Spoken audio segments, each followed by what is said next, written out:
Hey, what's going on? Forgot to comb my hair.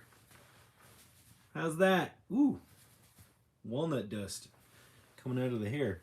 What's up, everybody? Thanks for coming by. So, I finished that wall that we did for you guys, the smashed wall, and what I want to start is working on some display pieces because if you don't know, I am a miniature artist and I make a lot of miniatures and I make a lot of separate dioramas, but right now I'm making miniatures that don't necessarily fit into the dioramas I make. And what I mean by that is the dioramas I make are usually pretty gaudy action figure, terrain based, whatever stuff, but I'm making like really nice miniature furniture and decor right now. And you don't usually like Batman doesn't usually need a miniature, you know, flower pot with a walnut display base with roses in it. That's not something Batman usually needs in an alleyway.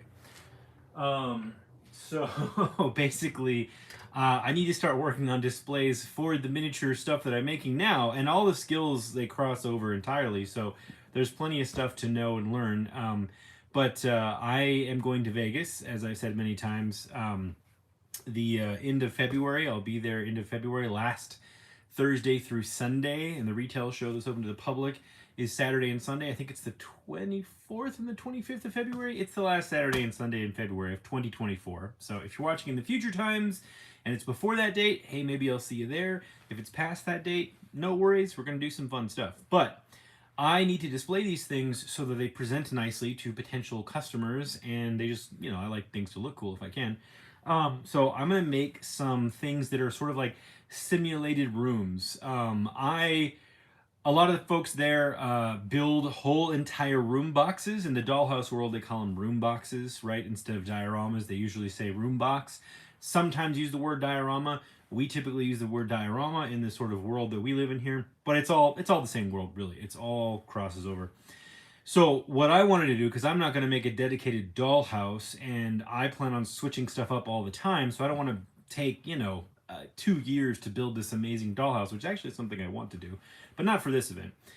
I want to make some kind of display where I can switch out decor and displays and diorama pieces and accents and miniatures and whatever I make according to what I have made and my personality. So I want to make panels, or at least the idea of panels, panel-like things that I can take and remove and add and switch around and recombinate all over the display I'm building. I'm basically building a wooden standing display that's basically shelves, but the shelves kind of simulate floors of a building.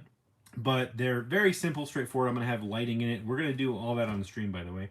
And that's going to be what I'm going to do live until we make it to Vegas. So you guys can see how to do all these different styles and put in some lighting and all that stuff. So that's my plan, basically, for the next stream, several streams here before we go to Vegas, which I think we have, one, two, like 3 or 4 streams. I think we can get most of it done by then, at least according to the plan I have. So I am going to start tonight. You can do this with anything too, by the way. You can do this with foam, but I'm going to use some harder materials because I'm going to use foam as well, but I'm going to use some harder materials because I plan on keeping this for the long haul. So we're going to be working with MDF, medium density fiberboard, because it's not warp fully resistant, but it's less warpy, and it glues and behaves like wood, and I can glue a lot of things to it. I don't have to worry about heat, and I don't have to worry about melting and stuff like I would with foam. We're going to work with paper. We're going to work with styrene. We're going to work with PVC sheet. We're going to work with miniature plywood. We're going to work with maybe some walnut and some poplar and some pine, depending on how far we get and what we do. Maximilian Studios, you didn't miss anything. You just missed a crazy man rambling. Thank you guys for the likes, by the way. I appreciate that. And I had something else I was going to work with, but I can't remember where I put it. I'll find it when I get to it. And we're going to dig through a lot of my linear material. I have a giant mess in my shop right now because basically I've been taking every extra hour I have that I'm not working on a commission and working on this stuff in the shop. And the channel members and the workshop masters have been getting all kinds of image updates of things I'm working on with explanations all week long. So yeah, one of the things I've been making, and I'll show you guys, is miniature tables.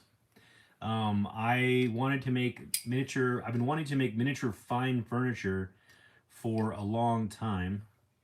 Yep, we're good. Miniature fine furniture for a long time, and I just haven't really gotten around to it. I've fiddled with it in the past, but this is actually steel.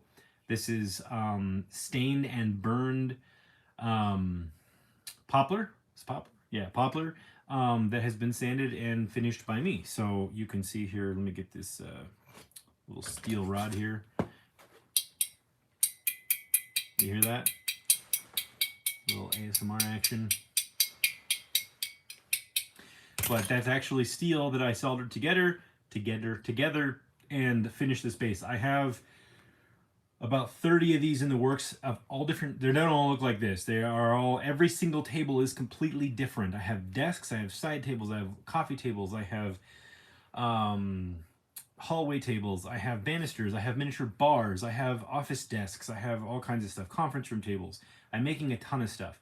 And then once I get the tables to a point, I'm going to work on chairs and benches, and then I'm going to work on possibly lamps and accessories. And so I'm feeding that all to the channel members as I do it, and filming videos so that down the road I can drop some short-term videos, short form videos, shorts as well as short form videos for you guys later in the year after this event. So anyways, this is an example of some of the stuff I'm making, and I'm spending a lot of time and care to make sure these are really, really nice, really, really sturdy, really, really well made. Like I said, this can hold a ton of weight. It's steel and hardwood. So yeah, I'm having fun doing this. I'm getting a chance to execute all the ideas I've had in my head. And so another example of something I'm working on is, well, actually, I'll show you this too. This is a table base. The top, this hasn't been sealed or stained yet, but this is a table base I made. I can't decide if I want it to go this way with the tabletop up here, or this way with the tabletop up here. But this is made of red oak, and it is joined with dowels and steel rod, so that it cannot come apart. And again, it's red oak hardwood, so it's I don't know if I want to stain it, paint it, stain it, weather it, paint it, weather it. I don't know. I'll figure it out.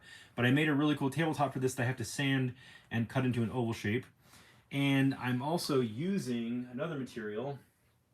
And I'm pouring the excess material into dump molds. I'm working with resin a lot. I've been working with resin, but I'm doing resin with my furniture for specific accents. And whenever I have leftover resin in the cup, I have a ton of dump molds from all kinds of miniatures that I've been making for years. And I just dump it in the molds. So I have a little pile gathering of miniature dump mold products, things that I pull out of the mold, like little street and urban details that are in sort of wacky colors and fabulous, glamorous colors, if you will. And so this is actually a mold of a miniature sewer cover that I made and I make for my dioramas.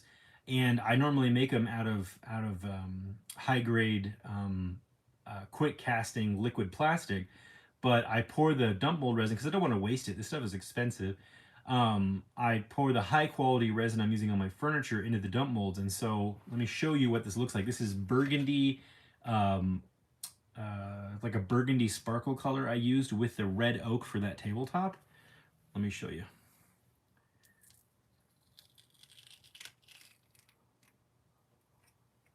So there is your rock candy looking Teenage Mutant Ninja Turtles sewer plate from the extra resin that I made. So this is, I have a little pile of these in all kinds of different colors. Some of them are mixed too. Some of them are like white and green and purple and black and sparkly gray and silver.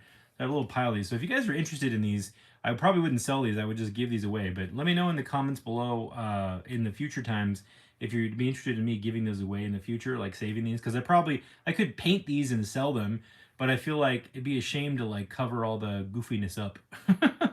Hey, Eric Bradshaw, cowabunga to you.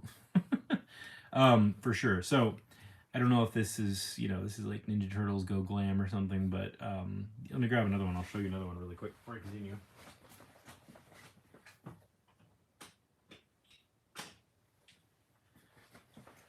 Yeah, here's another one. in like a minty green. So light does show through it, yeah. So, but I can, I can paint these and weather them up and make them look like steel or iron or whatever and use them. But like, it's just so kind of kitschy and random. I feel like I should keep them and give them away. Maybe I'll bring them to the event. I don't know. But comment below. What should I do with these? I have some other things too. I have miniature sticks of dynamite cast in these colors. I have miniature barrels cast in these colors. I have miniature electrical access plates in these and stuff like that. Miniature patio table. Yeah, I want it to look real though too. I feel like nobody would, in real full size, would take the energy and effort to cast a 100-pound sewer plate in resin in real life, so I'm not sure that would sell, but that's a fun idea, maybe. Let me put these back.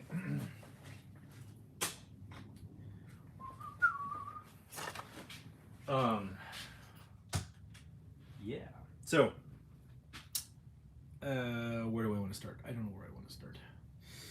Well, MDF. So I put a bunch of examples. Well, I put 3 examples in the thumbnail. Of accent wall kind of stuff that I like. Like, I like those solid colors with geometric designs on them. I really like solid colors. Solid colors with the molding framing. And I like, there's this thing I've been seeing a lot lately. I know it's not new, but I've been seeing it a lot lately in my architectural feeds, because on Instagram I follow a lot of architectural design stuff. And there's like these dark gray walls with wood beams that look like the wood is dripping down, but it's all like hard cut wood and it's stained, and I love that. They're putting like lights in them, so I'd love to do something like that too. I'm not really sure if I have time for that one to completely go through it tonight, because it requires some staining and stuff, but I could at least get it prepped. So yeah, there's literally a trillion ways you could do this too. So what I'm about to show you is just examples, ideas. Hopefully it can give you some inspiration, because you can do anything with any material, and as long as it's, it fits the scale and the aesthetic of your miniatures, then there's nothing, it's correct. There's nothing to be wrong about. So again, thanks for those likes. I got to look through, let me bring you guys down here. I got to look through a few more boxes of spare material I have. I want to make some stuff that looks industrial too, maybe some rusty walls. I don't know yet, but there should be some nice examples tonight of ways you can create style, pre-paint and post-paint, or with paint, if that makes sense. You'll see what I mean. But let me take you guys down here for a minute. And we're going to use some of the stuff that Tim Holtz sent me, by the way, too. I don't know if you guys, I unboxed a huge box, small box, huge, full of a lot of stuff on my Instagram. Tim Holtz has this Ideology branded stuff.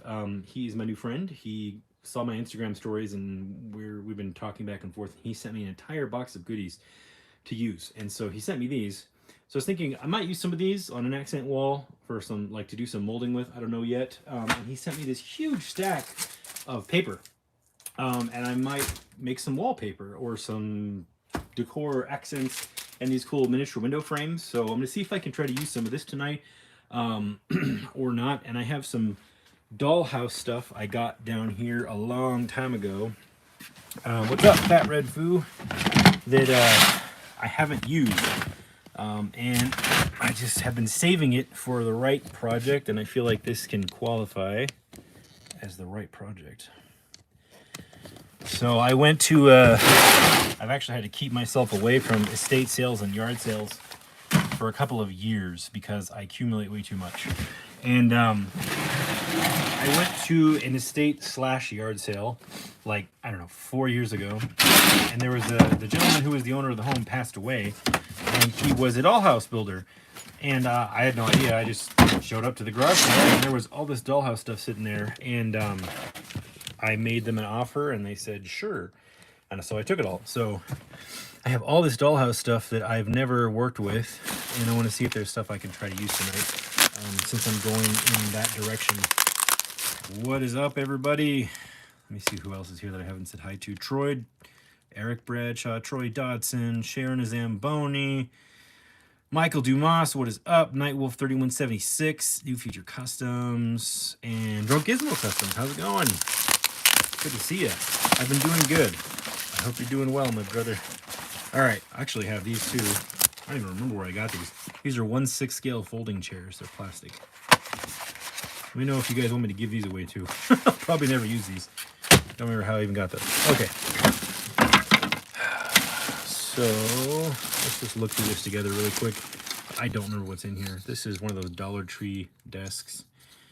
Probably never, I don't even know why I got that. Probably just to see what it was like.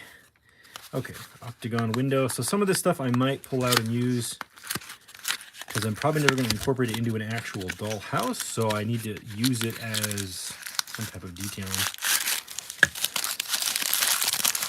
There you go. Octagonal window. So you can cut this frame piece out of a dollhouse and glue that in or paint it, and then there's your, actually that's acrylic glass, and then there's the interior frame side. So that would be your exterior, your wall, your interior. So I don't know. I only got one though. They're not identical, so I don't know. Maybe. So set it aside. Let's see. These are, I think, miniature window frame or picture frames or pictures. There we go. Yeah. So these are. Yeah, these are actually die cast. So I'll probably save these. I don't want to put these on an accent wall. I actually probably will put paintings in these or use them as tables or something. But these are actually die cast miniature picture frames. This is a miniature scale I found. I've got some candlesticks. Just looking for stuff I can glue to the wall, basically. It would look cool. This is, I don't know, I have a fuse, but I have a fuse. This stuff fell everywhere. Oh, I forgot about this miniature flashlight I bought at an RC supply store, radio-controlled car store. Forgot about that. Miniature lumber. What are these? I don't know what these are. Ben Franklin Crafts. Wow, that's old school. We had Ben Franklin Crafts down the street from my house I used to go to and look at all the stuff I couldn't afford. Made in Hong Kong. Oh, these are drawer pulls. For drawer pulls like these. I didn't even remember I had that. I can use those on my furniture. This is decorative drawer accents, something like that. Oh, another octagon one. Okay, so I can do something with the octagons if I have two. So, two octagons, drawer pull stuff. Oop, I forgot about this too. A miniature bucket with, oh, this is a miniature gold panning kit. I bought it at an RC hobby store. A lot of these RC car guys, they're amazing. I almost got into RC hobbies for a while there. But they'll deck out their RC cars with stuff they would take if they went four-wheeling or 4x4ing or off-roading or whatever. So this was so if you wanted to deck out your like little mini RC Jeep or Bronco with gold mining and gold panning stuff, so you could drive out into the hills with it and pretend you're gold panning in miniature. Okay, these are just miniature lights. That's what those were, lights, not fuses. I see. Okay, this is all train set stuff I saved from something. So maybe there's something I can use in there. Oh, this is cool. Miniature radiator. Super cool. It's cast in brass too. That's something I'm going to save for someday. You know what I've noticed too? A lot of the Dollhouse miniature stuff, they say it's 1/12 scale, but it's not. It's actually 1/18 scale.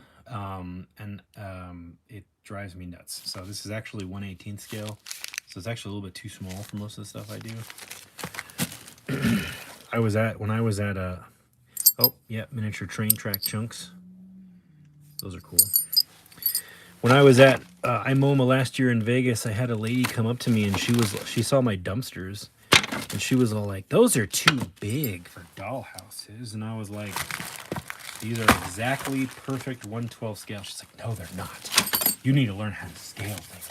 And I asked Harris, who runs the event, I'm like, "What is she talking about?" And he said, "Well, most people in the dollhouse world are used to things being slightly underscaled so they can fit more into their room boxes. So a lot of stuff ends up actually being 1/18 scale. And they think it's 1/12 and they're just used to that because they're usually buying and collecting and selling. They're not making. So look, sacks of potatoes. So they just don't realize it's actually not the right size. Floral wire. Glass doors. I don't know what that is. Sorry guys, I'm just trying to figure out what I have in here. Ah! See our terracotta tiles. Pull those out. And what do we got in here? This is, oh, miniature, this is like a miniature fireplace kit. Yep, little fireplace tools and a fireplace screen. That's got a rooster on it. I'm not gonna use that, but maybe I'll take some of this stuff and sell some of it. So some of this I'll probably never use. Ooh, I forgot I had this. These are cool. Terracotta bricks that are embedded onto this sheet, like you would lay down tile, and you can glue this down and lay your grout in between. So maybe I'll try to incorporate this. And let's see. So this whole box is made from furniture.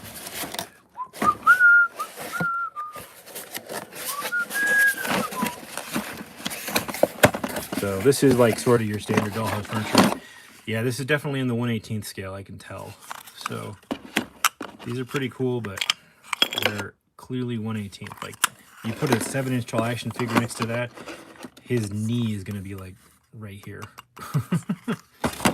So no, that's all too small for me at the moment.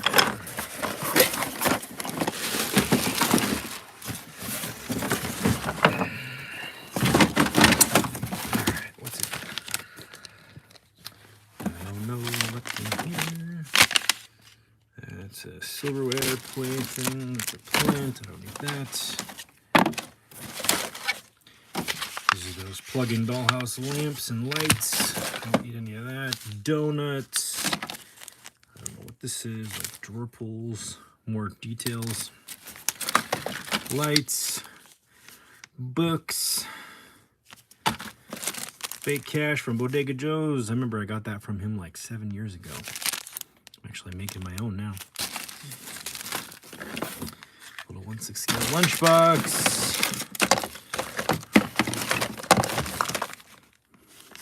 Let's see. Yeah, most of this is stuff I'm not going to use because, oh, here we go.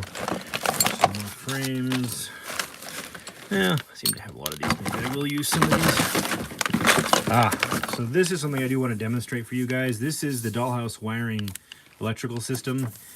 This is got 2 leads and it's flat and it tapes down. So you can hide it behind wall panels, wall boards, brick, whatever. And you can run wire. This is wire, basically. It's flat wire. I do want to demonstrate this for you guys because I'd like to start incorporating more of this in my pieces. I just am so used to using the actual wire instead of this flat wire. But I would like to try to demonstrate this for you guys eventually.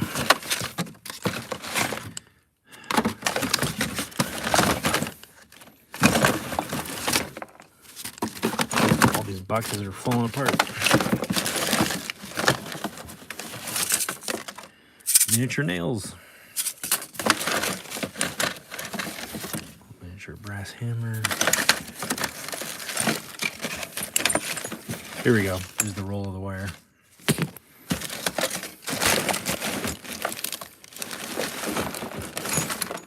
We're good. Little awl. Forgot there was some tools in here. I should look through my stuff more often. And here's the plugs. You plug those into the, see that? You plug those into the electrical conduit, and then you can plug in these lights, and they turn on.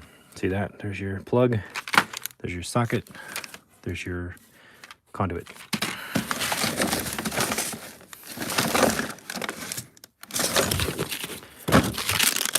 Okay. Guess it didn't have as much noise as I thought it did.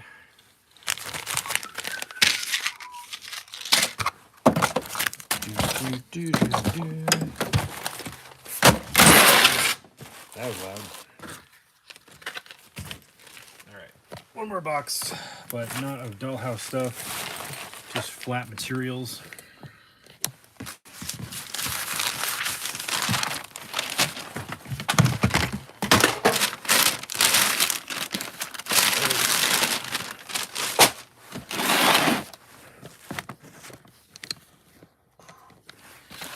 I've got stuff like this actually aluminum miniature diamond plate I got from an RC hobby website.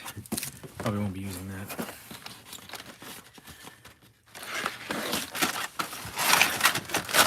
Out of that, no mesh. Let's see. Oh, here's part of the Batman window testing that I did when I made my Batman clock tower. This is the stained glass test prints. There we go. So this is a thick matting paper or stock, whatever you call it. I might use some of that. Okay. This stuff's cool. I'll probably use this for flooring in a sci-fi dio someday. Okay, some of this needlepoint material I might use. We'll see what comes to mind. Cardstock, paper, styrene. I save old, worn-out comics and stuff sometimes because you can tear out the paper and use it as backgrounds. So, like, this is an old Mad magazine, missing its cover. And, like, you can use some of these cutout images, just reassemble them to make, like, crazy stuff. To make crazy, funny images. Like, here's an old Dazzler comic that's, like, way too far gone. But if you wanted to decorate a miniature kid's bedroom or make miniature superhero posters, you know, you can cut them out of those. So it's kind of cool. All right, I'm gonna grab these. This is full of scraps. I'm gonna keep that.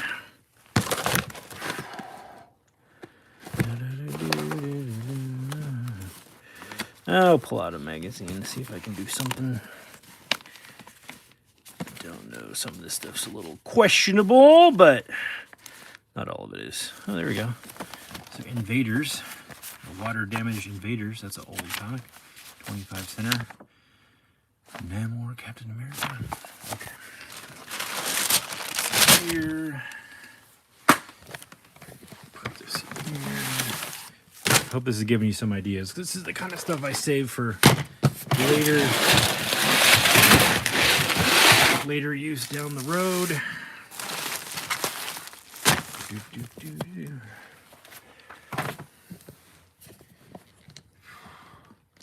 What's up, Star Marvel 76? Everyone's watching me dig through materials.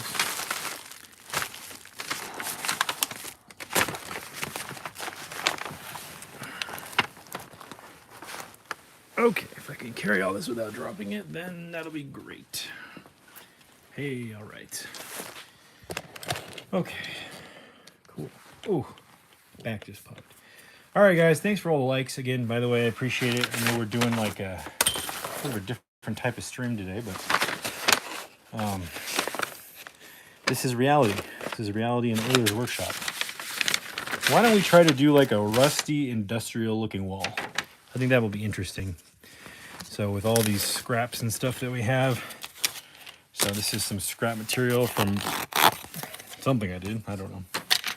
And I'm gonna grab some cardboard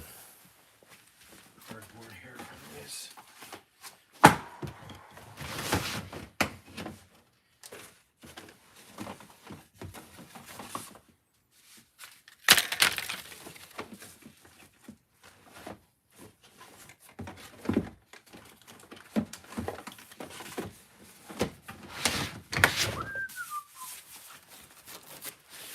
Okay.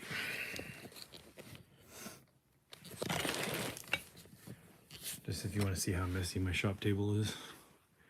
There it is.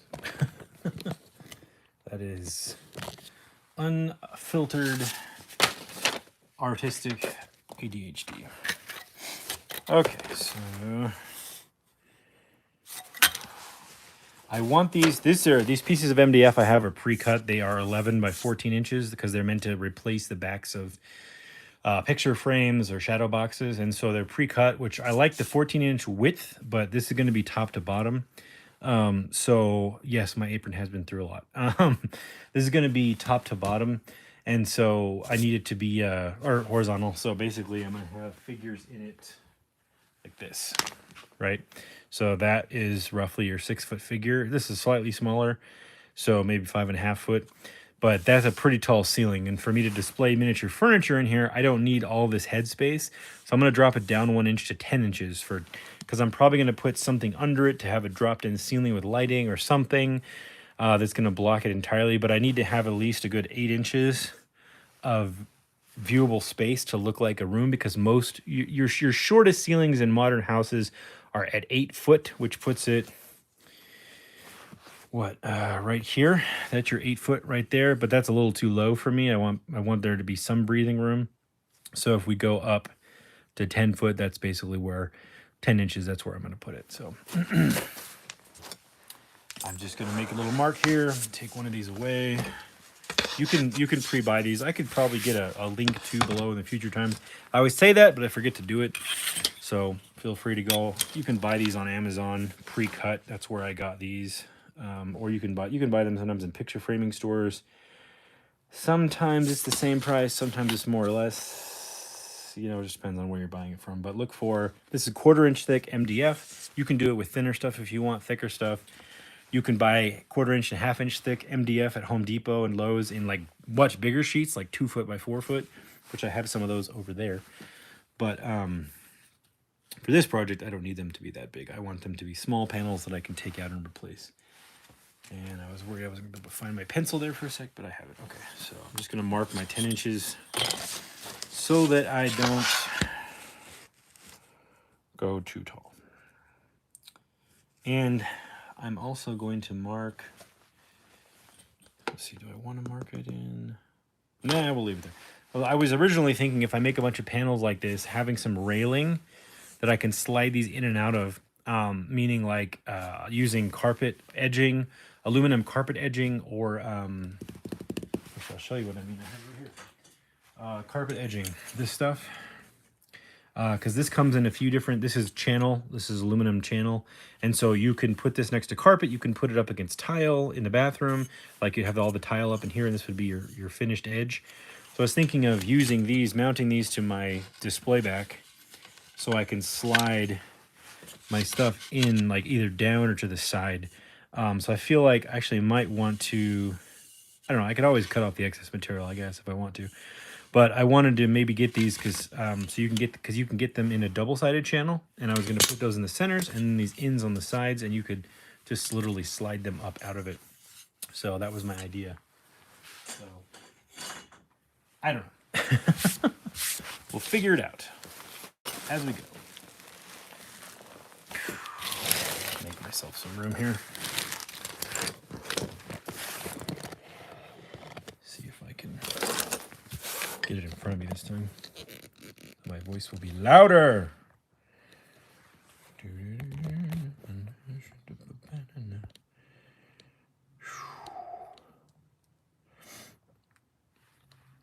Hey Jeff, what's going on? Kimberly Moore, what's going on? Okay. I think that's good. Okay. Okay.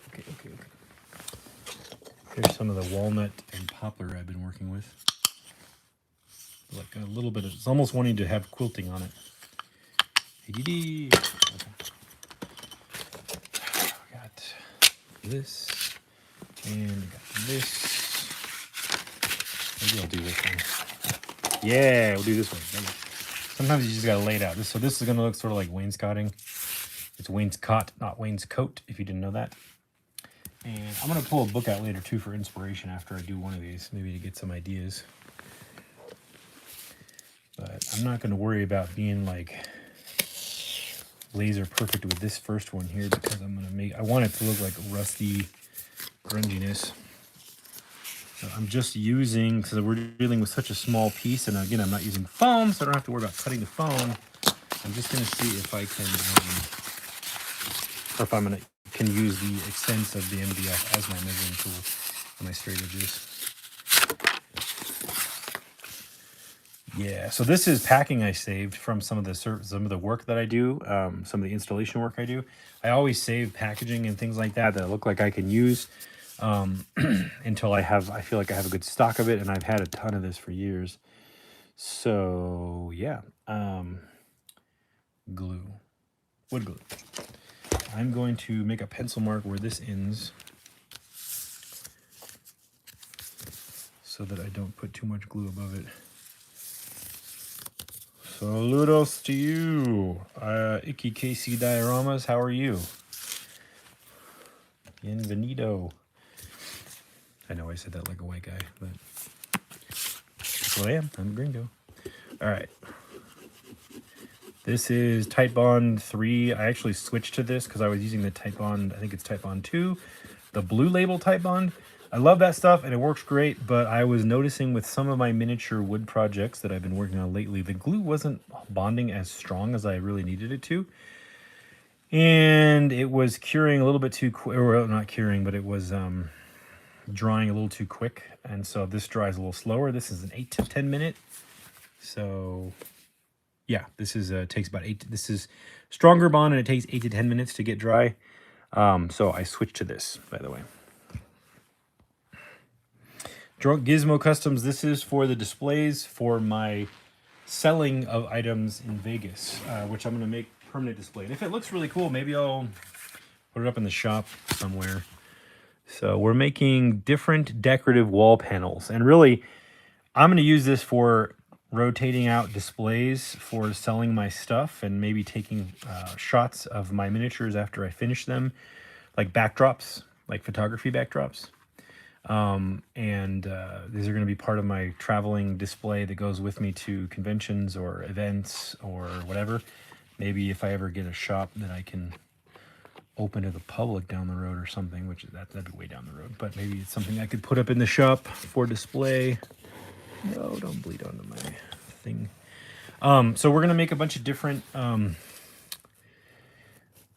walls. And so basically, instead of watching me build an entire diorama where you see the diorama as I go and you get this wall, that detail, we're just going to do a bunch of walls. And you can add these types of walls to your dioramas or your doll houses or your room boxes or your insane asylum walls, wherever you reside, and for decoration, whatever you want to do. But I'm just going to demonstrate different things that I've done and that you can do with scraps and random stuff to make cool looking visuals, right? Sort of set decoration, but in miniature, or set design, backdrop design. That's basically what I'm doing tonight. Probably hear that plane in the background. Sorry about that. Again, thanks for all the likes, guys. I appreciate that. Helps let everybody know I'm live tonight. I didn't advertise this until later. I was trying to figure out exactly how I wanted to go about doing this before I advertised it, just in case I changed my mind or I was like, I can't think of how to do this right now, and I had to delay the stream. So I advertised it pretty much right before I went live, a couple hours before. So those thumbs up lets people know, hey, Oilers is actually live right now. That's addictive. Okay. Let me put something in here to just kind of hold this down. I have this beautiful piece of walnut. Yep. We will do that. And you guys saw me in my shorts unpack my 1, 2, 3 blocks. So we will use those to weight it down. All right, let me just turn this and we'll keep working here. So this is, I'm making sort of a wainscot here. So I'm going to put a little rail here, like a chair rail. Let me move that forward before that falls down. So if you want to use wood or PVC sheet. Yeah, maybe I'll go with PVC sheet just because it will look more like metal. So this is 1/8 inch PVC sheet or expanded polystyrene or polyvinyl chloride sheet.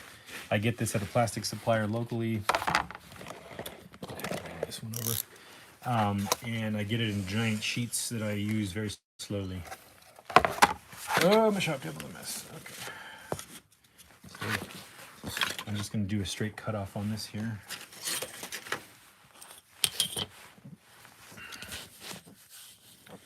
Nice. Miami's Nemesis. I just made my first diorama wall. I did a 1/6 Joker padded room. Came out okay. Hey, just keep going, man. Just keep going. I'm sure you learned a lot, and you learned how things do and don't work in ways you may have thought or not thought about.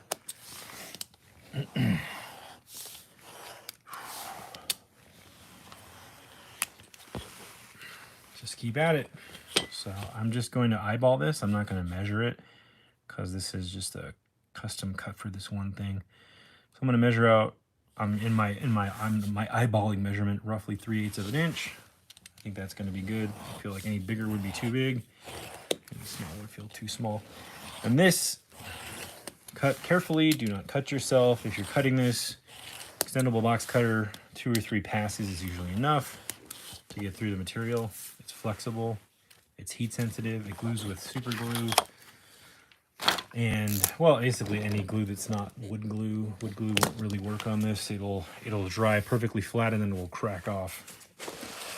So yeah.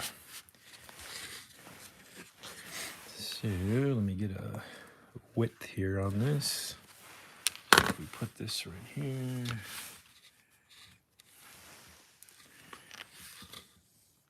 Like that. I'm just gonna notch this so I know where to end it. Right there.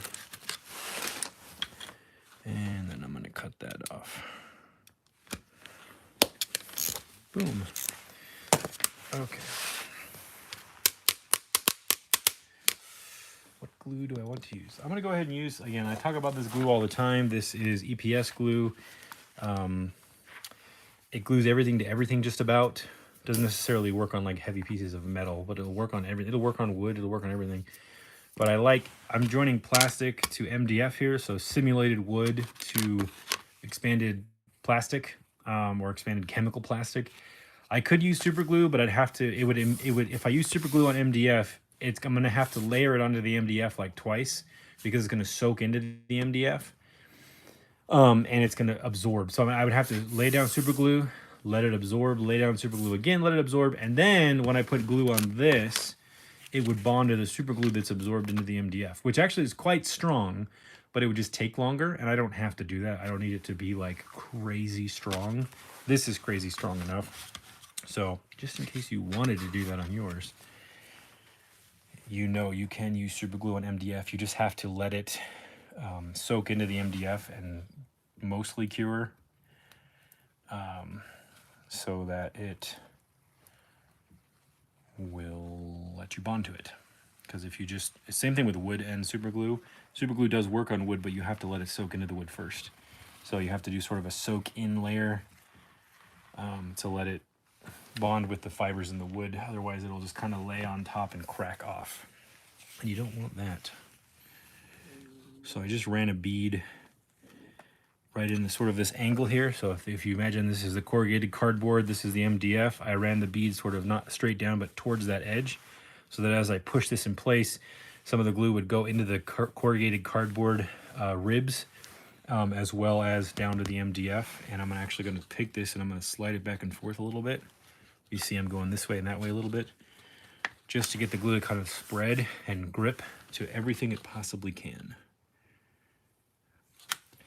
Now I'm going to take this off and I'm going to use this to abut this to that.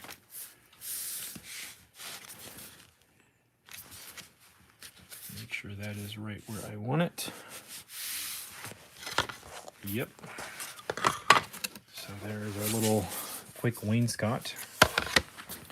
This will be our rusty wainscot. I'm actually going to leave this on here for now. This needs to be flipped up. The board's a little warped. Okay, and let me grab something here.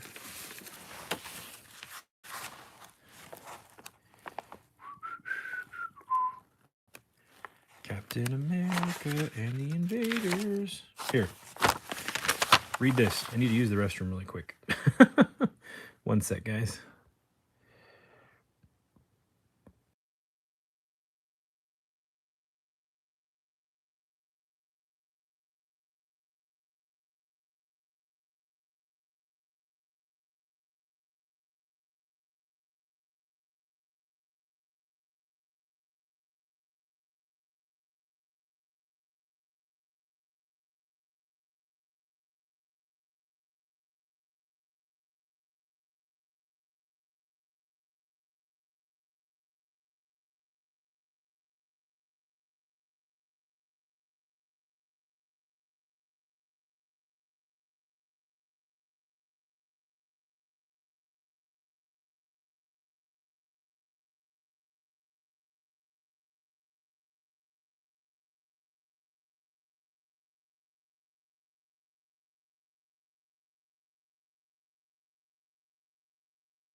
Okay, I'm back. Can you guys hear me? Make sure you guys can hear me here. Hope that was, oops. Hope that was exciting for you. Let me plug in my camera here before it goes dead. Okay. Hi, Fishnet. Thanks for coming by. All right, thanks. Bathroom break is over. Sorry, nature calls. I chugged a coffee before I got here. I should have done that earlier. Okay, actually, I was thinking as I was going to the restroom, I might want to grab for up here maybe some other mechanical looking details here. So let me just do this. And we'll grab some stuff here. I've got trays and trays of stuff for days and days. So that I'll never get around to using. So one of those things where you're like, hey, I'm going to save that for later. And then you see it and you're like, no, I want to save that for something special. And then every single thing you accumulate is like, I'm going to save that for something special. And then you never use any of it. So I am trying to get in the mode of using things. So I've got, this is all stuff I haven't sorted through that I've just got a little tray of unsorted through stuff. So I'm just going to pull some stuff out here. Let me flip this around. And again, we can look through the big blind spring here.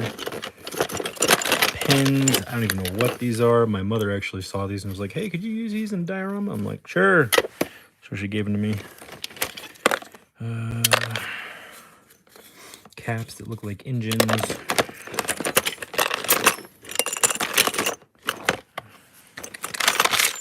Oh, these are like little zippers for those toys.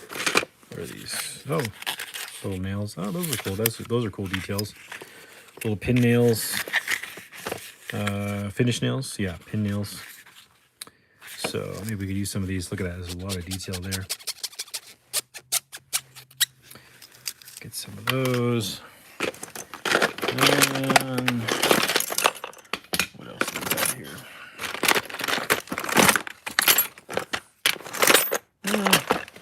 I think that's it for this box. Let me grab another box really quick. I'm not going to go through every box, but just grab one or two here.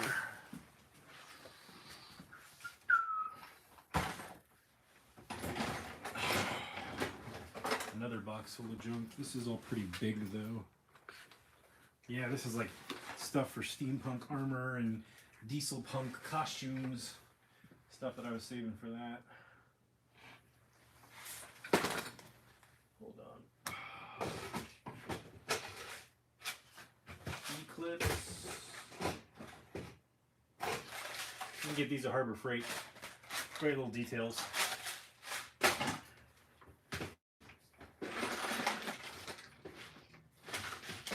There we go. Nuts and bolts. Glue some tiny nuts to make it look like stuff bolted in.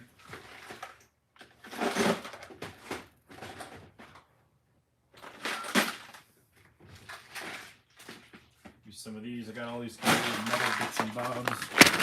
This stuff I sorted out years ago. This is all keys.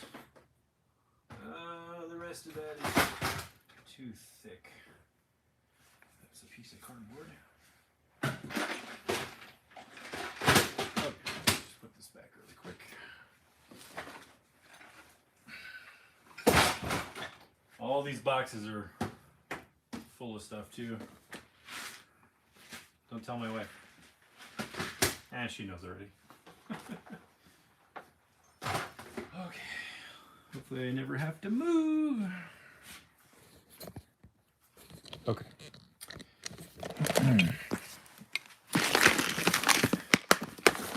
Just grab a couple things out of these really quick. What's up, R squared? So some of the stuff I got at Twin City Surplus before it closed. These little doohickeys and doodads. Just gonna find a couple things to throw in here. These are cool. These are like little anchor points. Sure, we'll put a couple of those in there. These are cool little tie down straps that rivet down or screw down and they clamp. Those are cool. Get some of these. I forgot what these clamps are called. Maybe one of you guys know. These little joint clamps. Use a couple of, or not joint clamps, C-clamps, some kind of clamp. I forgot. Grab a few of those.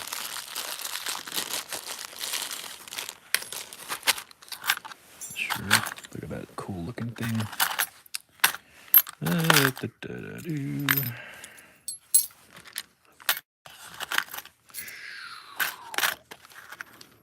Not sure these are going to glue down well because they're like flat, polished metal. That doesn't always glue very well onto wood, at least. Okay, that's good from that one. And what about this one? So I bought these mixed little miniature nuts without any actual screws to go with them. So let me just grab a handful of these. And these are like locking washers, if I want to use those. Sometimes I don't like things, to use things, especially in miniature, that are too obvious of what they are in like a full size. Because then it kind of takes away the mystery of the miniature. The mystery of the miniature. But, yeah, you know what I mean. Yep, this is all just nuts and bolts and screws. I like to use a couple washers. Why not? Get some random washers. Maybe we could make some like little pipe details. Yeah, we should do that. That'd be cool. Okay, there we go. That's good. Back to the gluing. Random stuff. Dean Martin, what is up? Good old Dean, the dream, is here, everyone. If you guys have not watched Collecting Weekly, that's a nice channel those guys have over there. I tend to tune in and find you know, we all have the time that we have. And whenever I have time during the week, whether I'm working and can listen to something or I'm working in the shop and can listen to something, I find all the channels that are doing things I'm interested in at those times, and then I narrow it down to the ones who have the people that I really like. So Collecting Weekly, they've got some good people over there, so I like watching them sometimes when they're on, when I'm available. So cool. Dean's working on some art. Dean the Dream from Collecting Weekly. Sweet. All right. Let me just kind of... I don't know if I wanted to really use these, but I was just like, would that look cool? Maybe I could make some industrial looking shelves. Yeah, that's why I got those. Shelves. Shelves it is. Okay.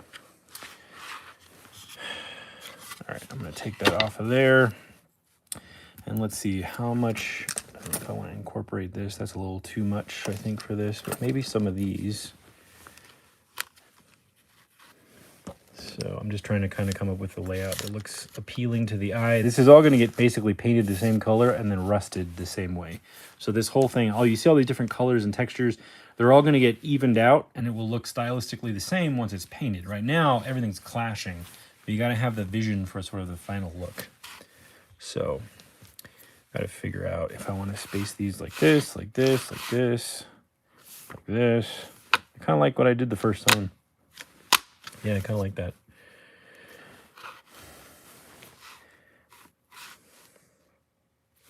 I'm into it. All right, let me just get a pencil again and measure. I'm going to mark some marks here, divide this up into halves and then maybe some thirds so I can kind of visualize what should go where in my own little imaginary layout. So this is 14 inches. So my center point is 7. Let me grab my square. Actually, I can just use this piece of PVC sheet that I cut because it's square. Or is it? No, it's not. Never mind. I can't use that. We can do this. Doesn't need to be perfect. There we go. Just want to get a division there. And then just kind of mark like an inch out from each side, or a half inch out from each side there. So if I do this, like that. Again, this is supposed to be interior decoration, but with different styles, right? So this is going to be sort of like if you had like an accent wall in, you know, a man cave or a garage, or like an industrial sort of steel and dark wood home design or something like that. Maurice Phillip, are you using the needlepoint mesh as a stand-in for pegboards? No, you could do that. I'm just using it as detail. I'm just using it as interesting looking detail and shape and texture. But yeah, I've seen people use it as like sort of a pegboard. It works great for that. So let me go a ½ inch in, 1 inch in over here.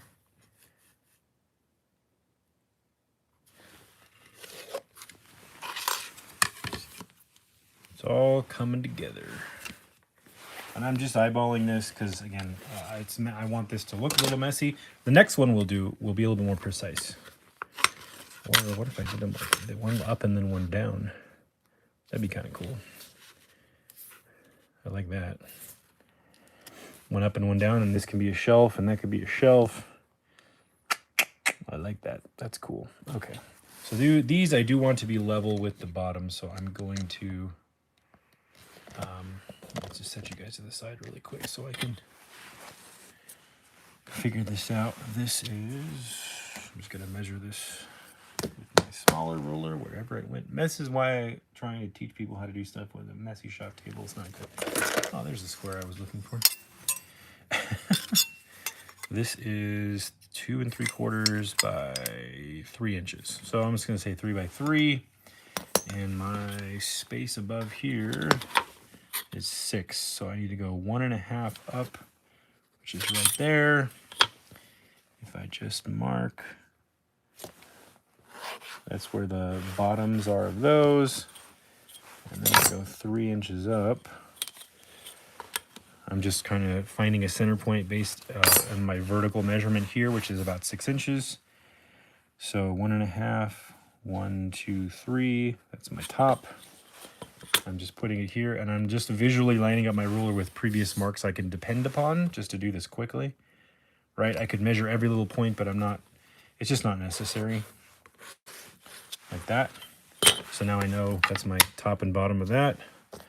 Top and bottom of that, right? So it'll be at least, and I can just eyeball the centering on this, and I'll eyeball the centering left to right. And, well, maybe I won't. Maybe I can see myself getting that all off. So this is about 6 inches. So there's our 1.5. There's our 1.5. That gets us centered right there, roughly. So now I can use these 2 little pencil marks. You guys can see those to visualize my center point here. This is how you do things quick. So 1.5, 1.5. So there's that one, there's that one. And the pencil is great on this because when I paint it, it will disappear and I can erase it off of wood. See that? So if I do want to get rid of it, I can erase it. So thanks, White Vegeta.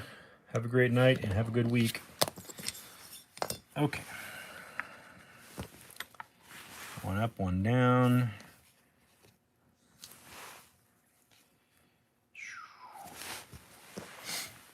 Now I need to decide what glue I want to use on that. Probably don't want to use wood glue. I could use epoxy, but that might be overkill. Let me go to the glue section of the shop, which is this drawer and this tin. Epoxy, super glue, tacky glue, hot glue, spray glue, super glue. I know I have E6000 somewhere. It's gonna take a long time to cure though.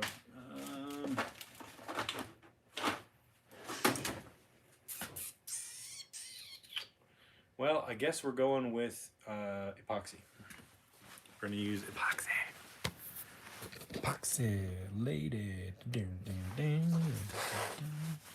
Epoxy. That's a Jimi Hendrix song, right?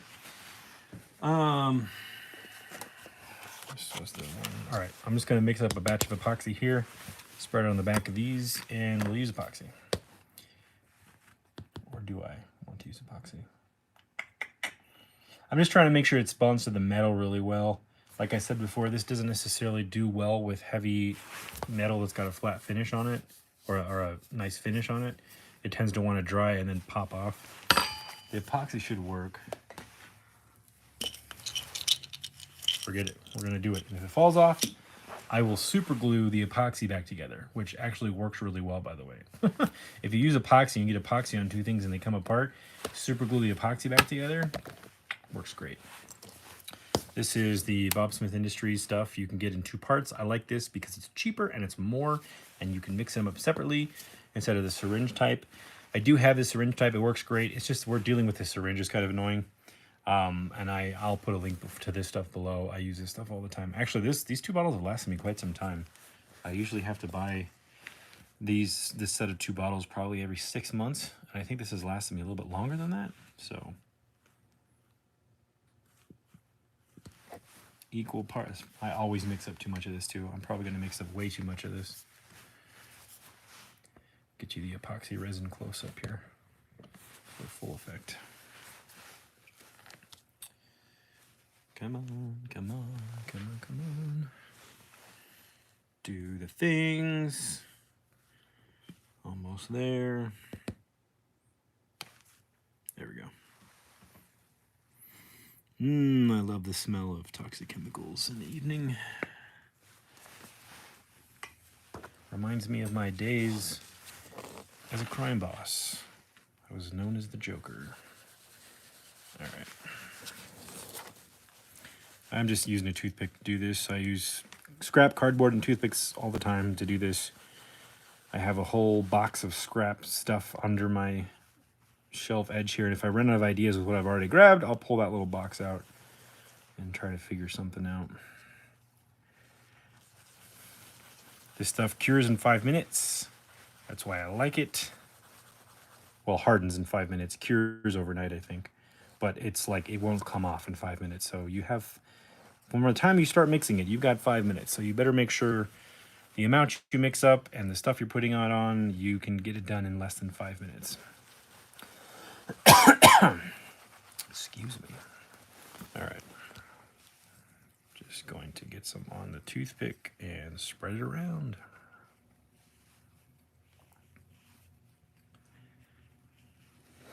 Excuse me. I got, excuse me, tons of sawdust in here. I have been going crazy with the woodworking. I actually bought a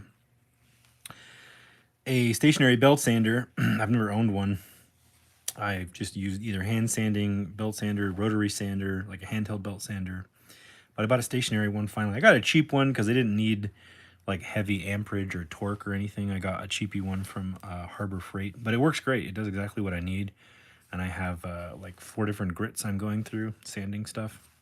I got 80 grit, 120 grit, 180 grit, and 220 grit. And then I get to the 220 grit, and if it needs a little more sanding, then I'll bring it over to the table and do some hand sanding with 400 grit. And that's basically what my miniature tables are sanded up to. Some of them I have done to 800 grit just because the resin needed it. Let me grab a paper towel and wipe a little bit of the excess off. A little bit too much. Whoops. And I flipped it onto my table. Excellent.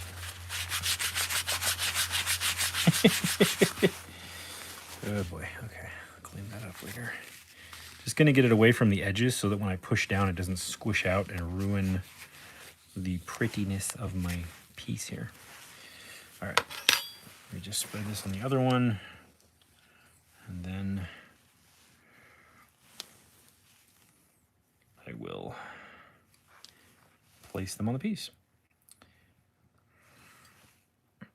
Whatever doesn't sell in Vegas too, I will be listing on my Etsy store. If anybody's curious or is interested in any of the tables I'm making.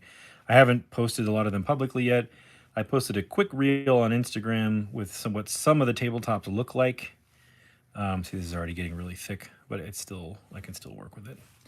But I will, once I finish those tables, I actually already have some really nice reels scheduled to drop that show what the tables look like closer to the event at the end of February. and the channel members get to see them early. I can grant them early access to my reels now. Thank you, YouTube, for letting me do that. I was like, why can't I have these automatically switch instead of having to manually do it?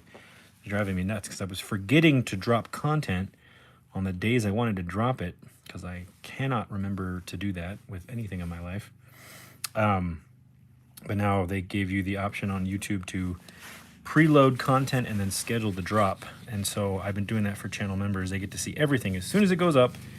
And then it automatically drops when I schedule to drop for everybody else. So if you want to see that stuff or see how I'm making it or learn how to make it right now, that is available to the members in the members only section. And I'm working on more Workshop Master stuff too. Editing takes so long. All right, time to place these where I want them to go. Yep, happy with that. Just gonna push it in place. I'm not worried about holding it down too. That epoxy is so thick it'll create a suction and it'll hold itself to the MDF.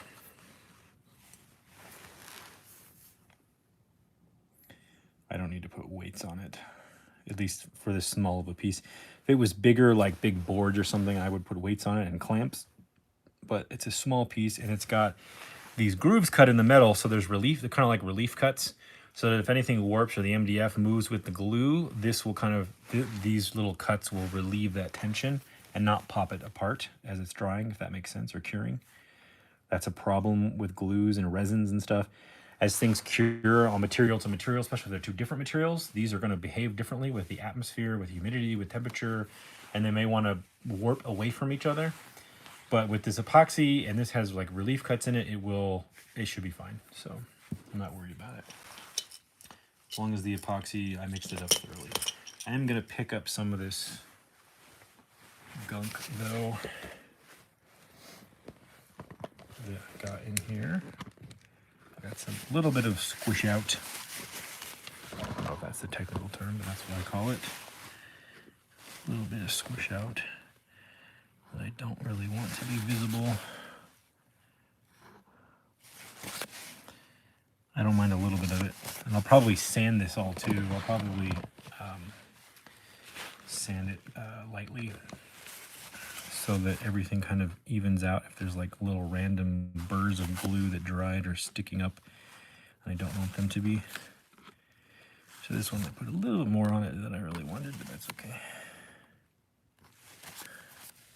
Yep, that epoxy is curing and creating little spider webs. That's okay. It's meant to look messy. I don't mind messiness, but I don't want the messiness to look like I messily put it together. You know what I mean? I want it to look messy when it's done, but intentionally messy. Pretty messy, if that makes sense. Thanks again for all those likes, guys. We're going to have more likes and more people watching, so. Looks like some people got the notification. Okay. So we've got a miniature shelf, and now we can start adding some more details. Gotta decide what would look cool. So I was originally looking at maybe this. Oh, I got some silver spray paint on that one. This. I don't know if that's gonna look too obvious or if that'll look cool. I don't know. I do not know.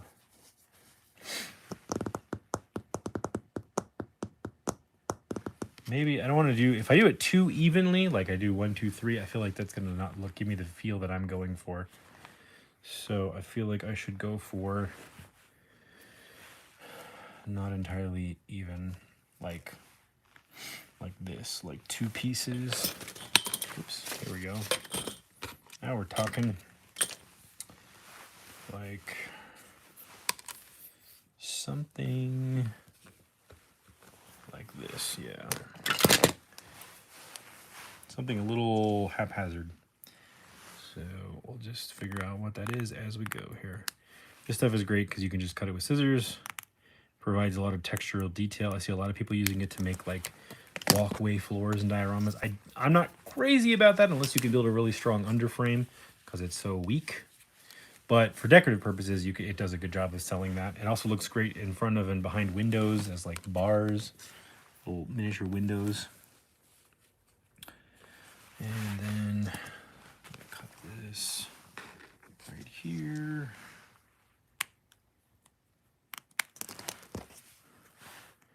Yep.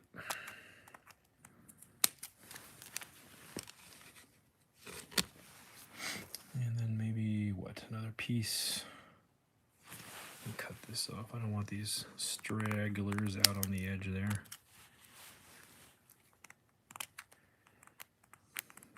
Come on. You can do this with a blade and a ruler too if you want to. If you want to be super ultra magically, amazingly precise, you can. I don't want to though. I'm rebelling against precision today. Okay. That, yeah, that's looking better. This is more my style here.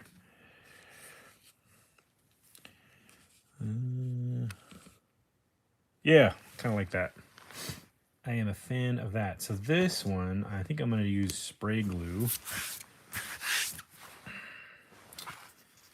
I think spray glue is what I want to use. Yes.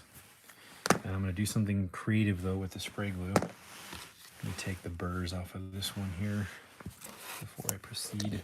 I'll do that with a blade or a ruler and a blade to demonstrate. Where's my shorter ruler? Here.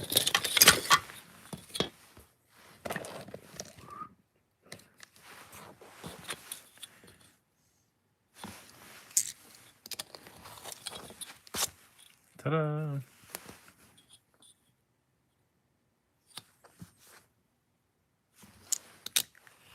Ta-da!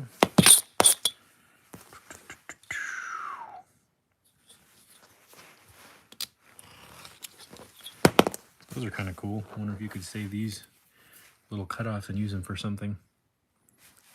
Somebody in the comments, what could you use those little cutoffs for? They look like something. They look like they could be something. You could paint them gold or get this stuff in gold. You could make little miniature bullet shells. Actually, I think I just gave myself an idea. Yeah, you could cut these off. If they probably make this in a gold color, you could probably get this needle point stuff in a gold color and cut it off and make little miniature bullet casings. You're welcome, internet. Okay. Now I'm going to move the camera too much.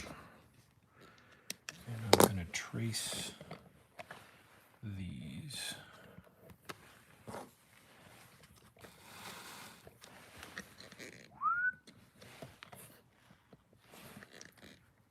Trace these out. If I can get this to sit level, there we go. Thank you. And I'm going to tape it off and glue it. Look, see, this is already attached with that epoxy. I love epoxy. Okay. Zach Smith, thank you. How you doing, Zach? How's the family?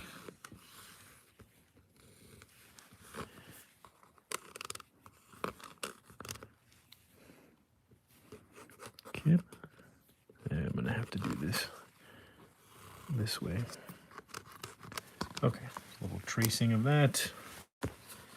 I will center, I'll put that one above the center and off center.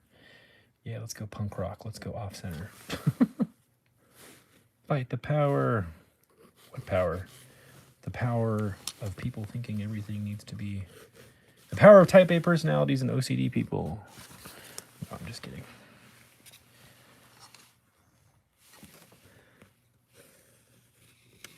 I've done a lot of in-home work with designers and people who are very particular. And, man, some people can get really difficult when they want things to be precise. It's like, I know you want that to be precise, but your house is not precise. Look at this. Already rock solid. Okay, then tape. Land of the tape.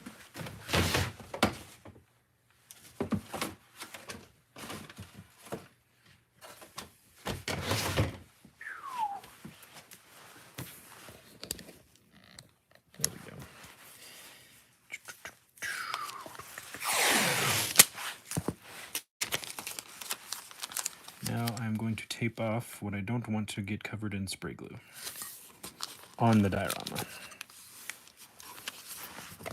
I'm going to mask it. This is the way we mask our dio, mask our dio, mask our dio.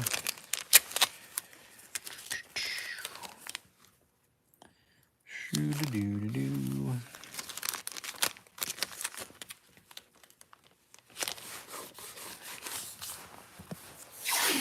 This is the lighter tape. They make a green one too that is very good for edging and making things like perfect. But right now I am just worried about overspray, which is when you spray something and it gets over your line of demarcation. I just don't want glue getting all over this, which, oh, by the way, you could spray glue on this, let it dry, and you have a nice fine texture. That's another way to add texture to a wall, which I will probably do that on one of these walls. Probably not tonight, but maybe on... I'm going to probably do a couple of these streams, maybe 2, where we do some of these walls, maybe more. And I'm going to... Every single wall is going to be totally different. So you get a lot of cool content here between this stream and the next one, and if I do another one, because I do have to build the display with you guys, or at least assemble it. I may have to cut it off screen because it's going to be so big. I might have to do all that cutting off screen. And then just kind of explain what I did just for the sake of the filmography of it all.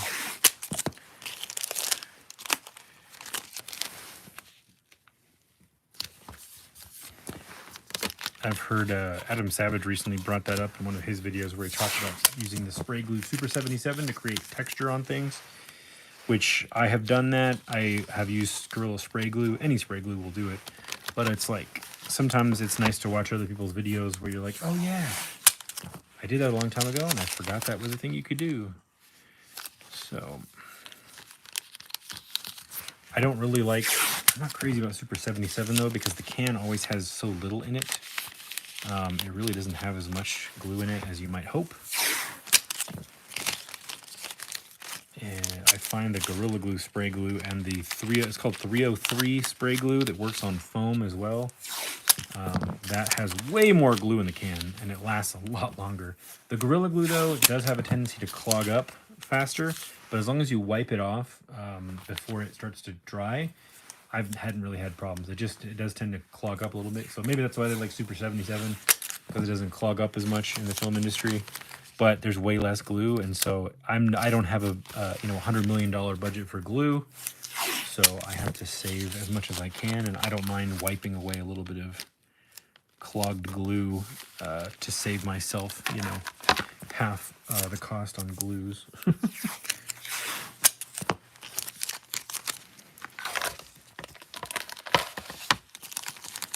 Almost done. You know what I'm going to do? I'm going to put this here, and I'm just going to cut off what I don't want.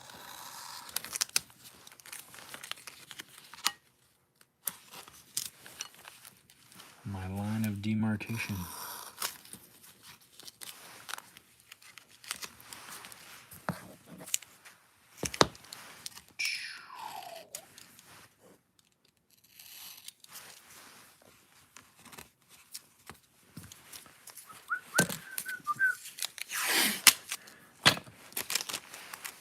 Almost there.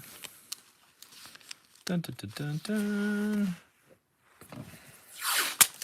This whole process, it takes forever to do this, and then your spray takes like 5 seconds. Okay, we're done. And why am I using spray glue for this, you ask? Well, because if I tried to use any other glue, it would bleed in between the squares and fill the squares up. So I wouldn't have a nice even grid texture. I would have an uneven grid texture with glue in between, and it would be very obvious and it would bug the heck out of me. You might be fine with it, but it would drive me crazy. Because I'd be like, oh, I could have done a better job at that. Therein lies the problem with most of my work, is I take forever to do it because I become a perfectionist. Not like an angry one, I'm like, I know I could do better, so then I try to do better, But stuff takes forever. I had somebody ask me, I'm making them something, and they asked me like a year ago, like, hey, why didn't you just do it this way? And I'm like, look, stop giving helpful suggestions. I want to do it the hard way. Okay, so that is this piece, and this piece. Let me trim this up. Turn that over the edge now. I'm going to trim this up really quick with my straight edge and my knife. Right there.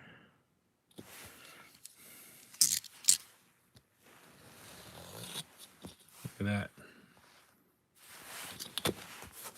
I don't know what you call that, but it is whatever it is.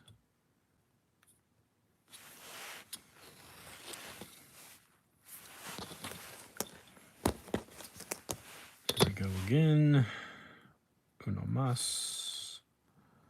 Or un mas. I don't know which one it is. Maybe Icky can tell us. Okay. Mi esposa habla español. Mi comprende poquito, habla poquito.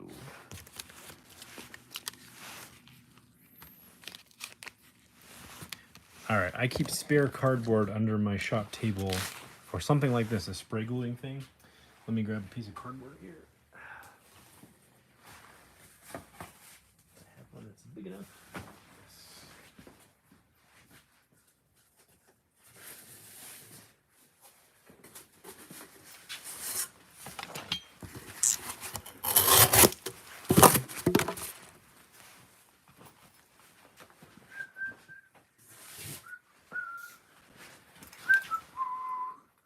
It does kind of look like a weird 8-bit emoji.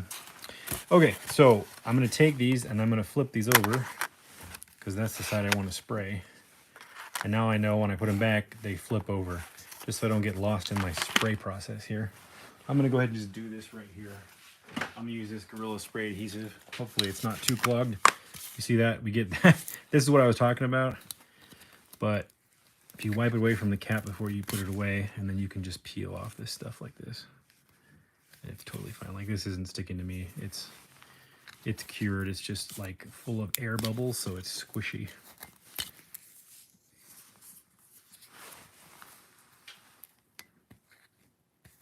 But it works just fine. Just gotta scrape away the gunk. Scrape away the gunk.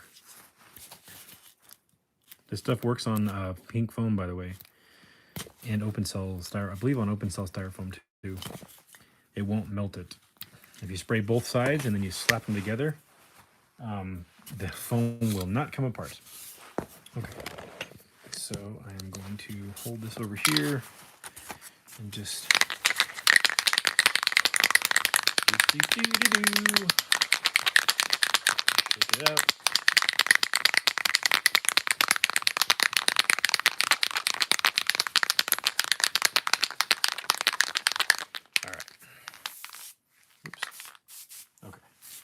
I'm just going to spray this pretty heavily. Oh. See, maybe I do need a new can. Here I go, preaching about Gorilla Glue, and immediately my can clogs, or my tip clogs. Of course.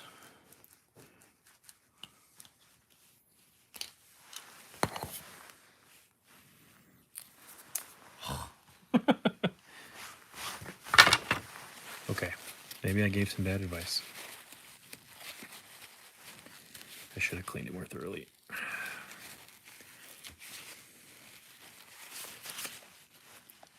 Where did my popsicle stick go?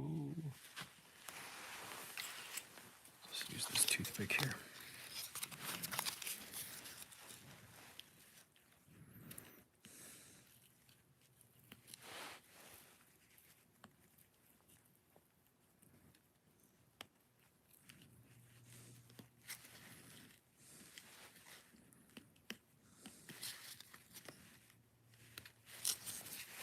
There we go. See it squishing out?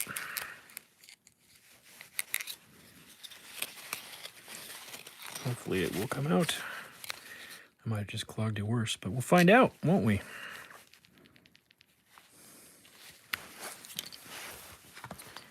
Okay.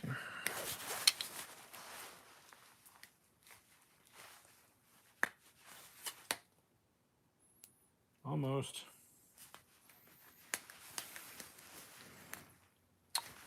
Well, I may have spoke too soon today. Stay there. It wants to. I might have to drop this in some acetone. Okay, well, maybe we're not going to use spray glue. Because I think that's the only can I have left. Hold on. Real-time fixes, people. Reality. All right. It's not a perfectly edited YouTube video, right? Where did my acetone go? Actually, let me grab this. Denatured alcohol and a pin. I can't do this in the next few minutes. I'll just switch glues.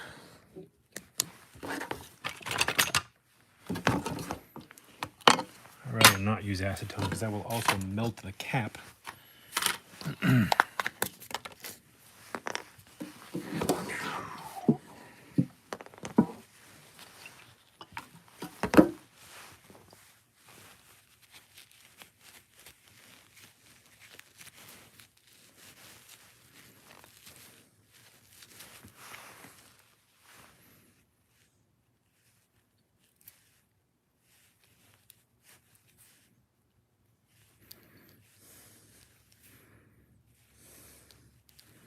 Look at all that coming out.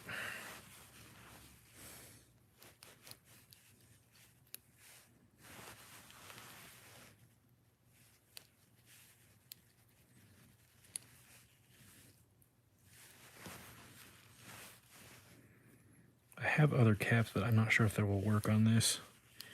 I'll try. If this won't work, I have spare caps. I'll try one, but I'm not sure if they're going to work with this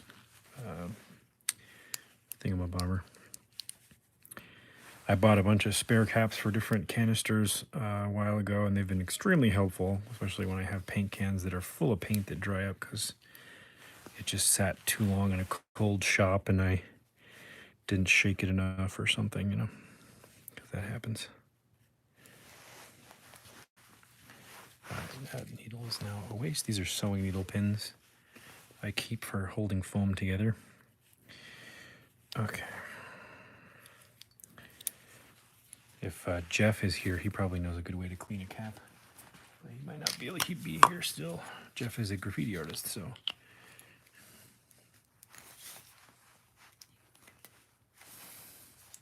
Nope. Okay, that cap is done. So maybe I can save the can if I can do it without the cap.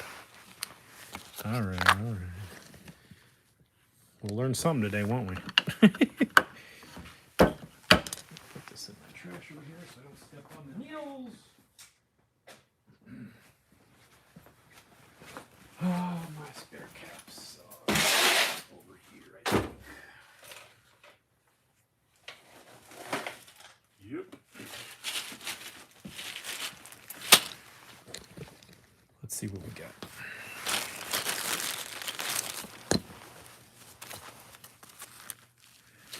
You could use acetone to get this off, but if you let it soak too long, it'll warp the plastic and ruin the cap. So I was like, I feel like I would just melt the cap. So I would have tried that had I not been on camera.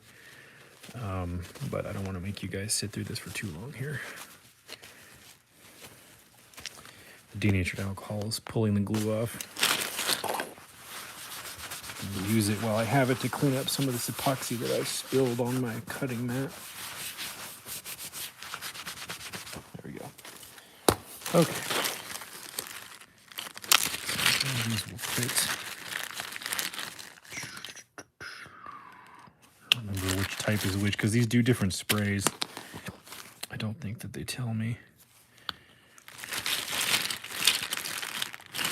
Yeah. Let's do, I think this one is a wide spray. No, let me just try this standard cap, see if I can get anything out of it. Whoops.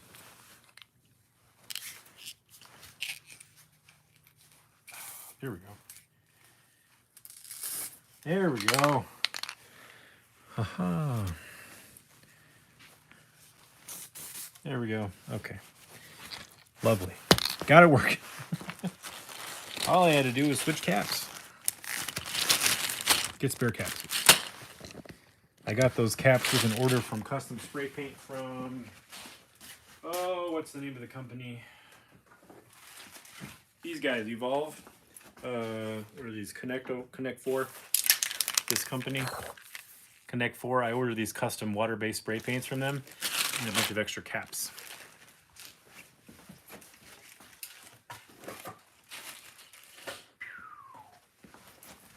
Okay, spray glue it is. Thanks for bearing with me on that, folks. That is why sometimes things get thrown across the shop randomly. Anger. All right, let's try that again.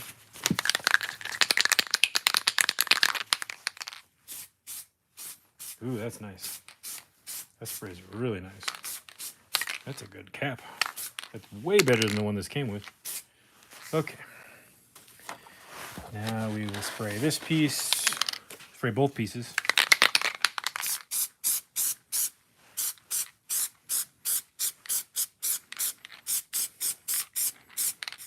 See the texture that gets laid on there? You can use that as a texturing agent. So if you wanted to do like 2 layers of this glue, you could get a really cool texture going. And when you paint it, it'll look like orange peel, which is probably what I'm going to use it for, is like orange peel on drywall, because that's what they call the bubbly orange peel looking texture on drywall is orange peel. So I will probably use it for that. And now that I have my rag out, I'm just going to do that. Make sure that cap is good to go for next time. Super duper.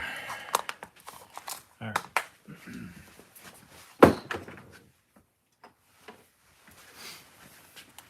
Now I'm going to peel all this off. I don't need it anymore. So I do all that work just so I can do that.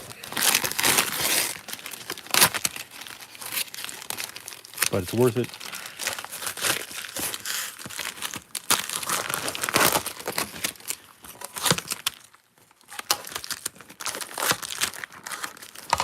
There we go.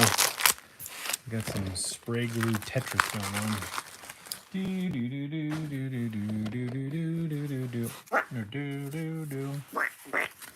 All right, so basically you spray both sides and you wait a little bit for the glue to start to get tacky. In a thin layer like this, and on these 2 types of materials, it really doesn't need to be more than, like, I would say more than a minute. Actually, I would argue on some of these, if it's a thin layer of glue and thin materials, more than a minute, your glue might actually not bond as strong. It'll probably be okay, but I've experienced things where I've sprayed everything, walked away for 5 minutes, come back, and like it actually already dried to the point where it wasn't tacky. So I can now take this, which has got spray glue on one side and it's clean on the other, and I can place it down on my little spot. And now that is not coming up. See that? It's stuck forever. That is why I wanted to use the spray glue, because it looks nice and it's crazy strong. I'll do one here for you, right in front of the camera. So, thing here, spray glue on one side, not on the other. And what bonds is the glue bonds to the item, and the glue bonds to the glue. And it's very strong. Looks like I did end up cutting my tape line a little bigger than I needed to, but that's okay. So I got some there, but that's okay. So then you just make sure you put it where you want it, because if you have it off, you're not going to be able to get it back off. Or if you tear it back off, it'll ruin your piece. So you see that? Oh, actually, that needs to stay. There we go. Not coming off. Stay there.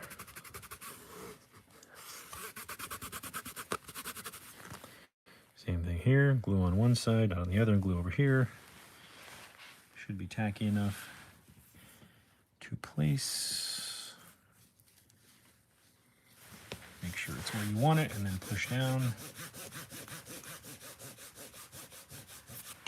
So just to demonstrate again here, these are jeweler's pliers.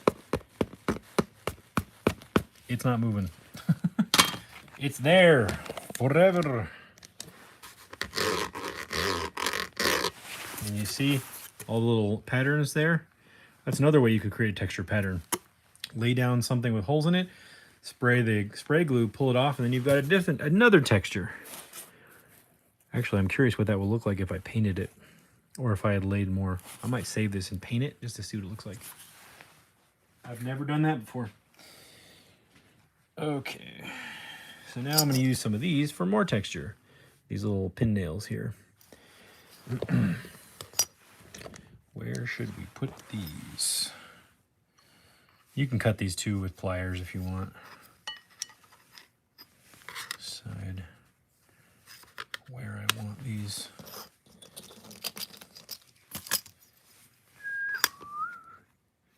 I want to do them like this. It's got a nice sound too.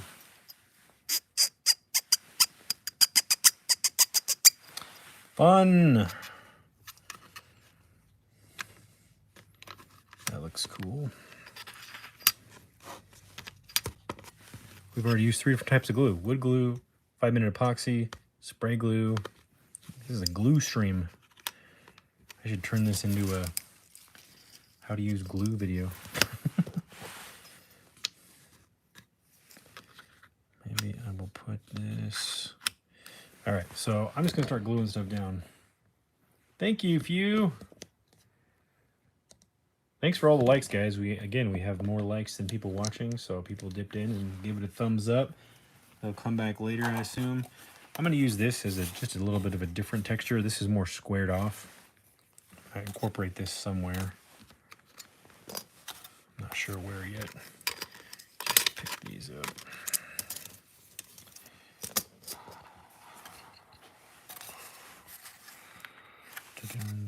Actually, you see this? I did spray texture on this. I forgot.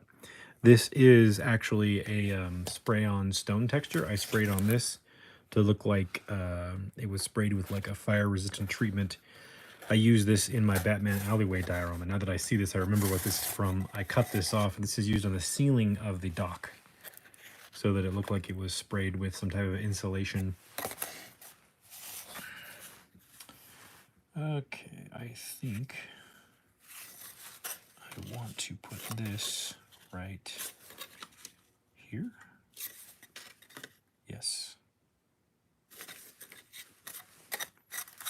I don't know. Let's go right here. I'm just going to kind of cut this up as I go. Just eyeballing those measurements. Get you guys a little closer here. Right there. That's going to need to be cut right there. That's going to need to be cut right there.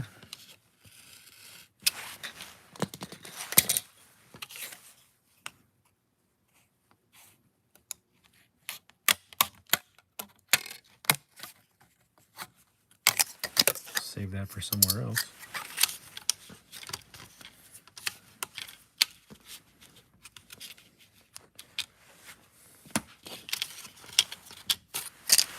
Cut this off.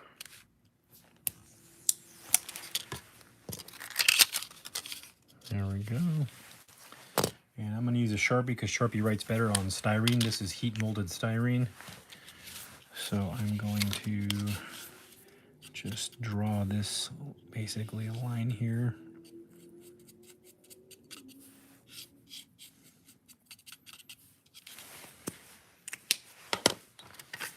And then cut this out.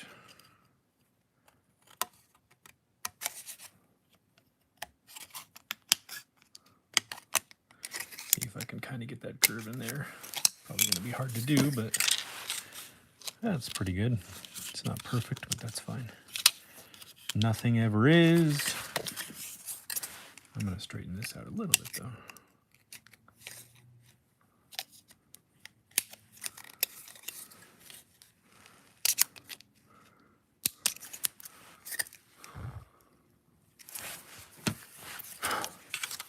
There we go. That looks pretty pretty cool. And it should be cut back just a little.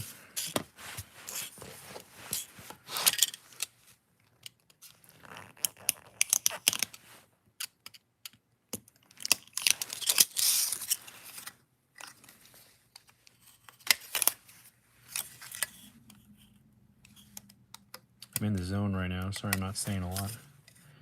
I'm getting the ideas are flowing. Everything's going. Where we are, no one's knowing.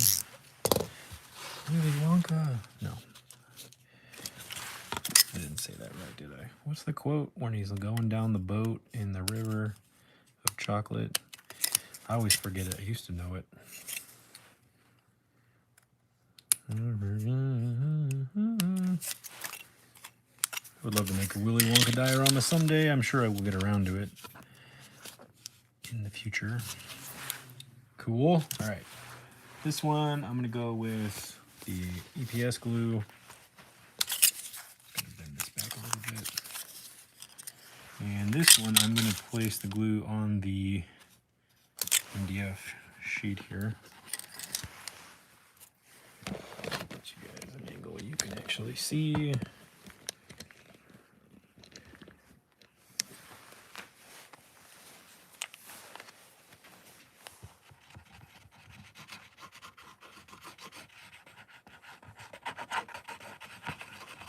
Come on. It's not flowing. There we go. Flow. Flow, good sir. Glue. Glue, glue, glue, glue, glue. There we go. All right.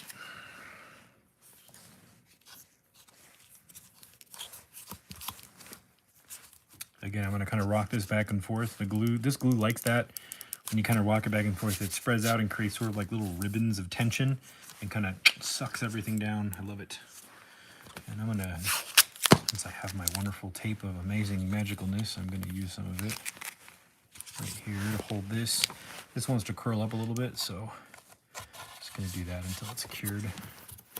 That should be okay there. All right, where do I put this cutoff? Up there maybe?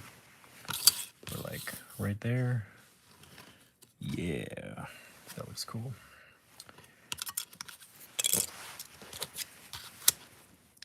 This does need to be cut off straight though. Careful when cutting, do not cut into your finger.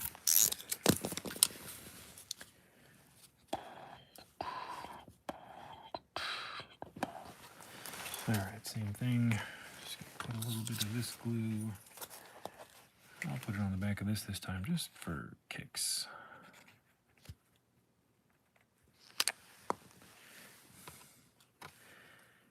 Wiggle it back and forth a little. Push that down. My intention is to kind of fill everything out geometrically, right, with squares and rectangles and or like L's or whatever.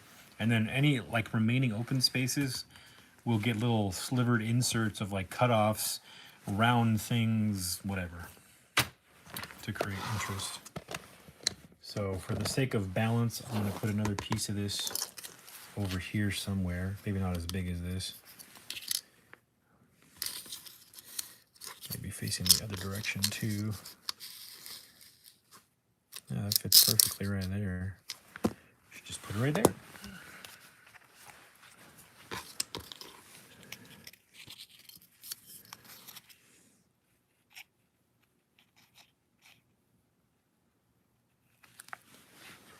Boom. Wiggle, wiggle, wiggle, wiggle, wiggle.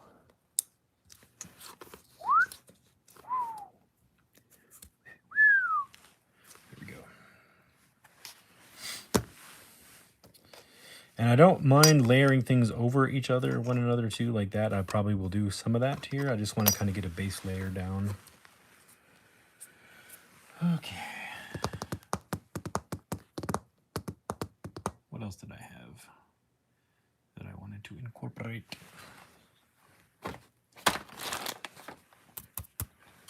Just glancing around the table really quick, see if there's anything I can see up here that I like. I don't think so. Let me look in here. Happy little trees. absolutely. Let me just check this out really quick. Maybe we'll use some chicken wire. I have a long piece of that. I do want to use some styrene, and I don't know if that's all I want to use. This is all just cut off pieces I think have potential. There's a smaller ribbed piece that's already cut. There's some interesting shapes going on there.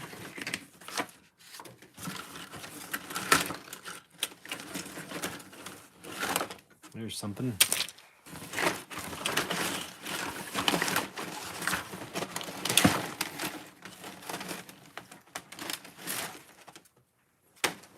Nope.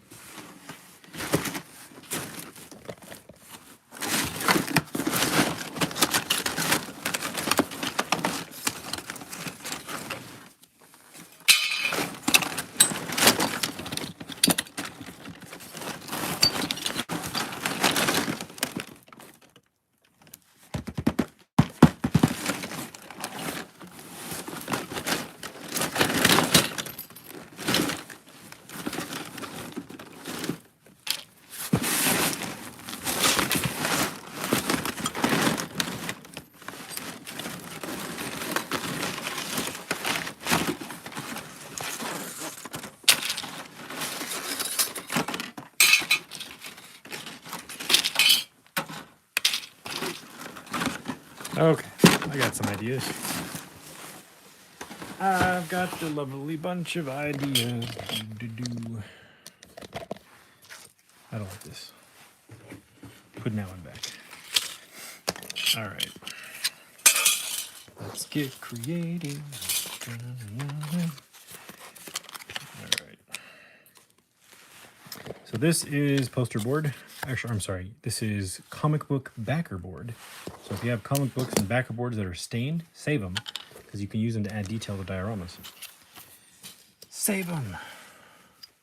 Save the whales. Oh, look at that. That's already that size. Now that's where that wants to be. Found a new home.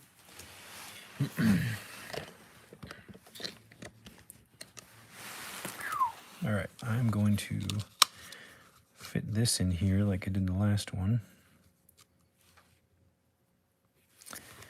And I'm just going to use this piece and eyeball it.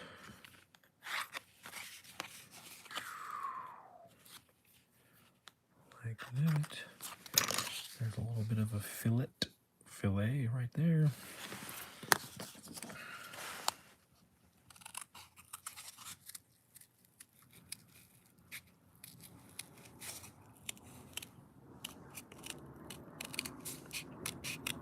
This is probably not straight, but we'll find out in a second.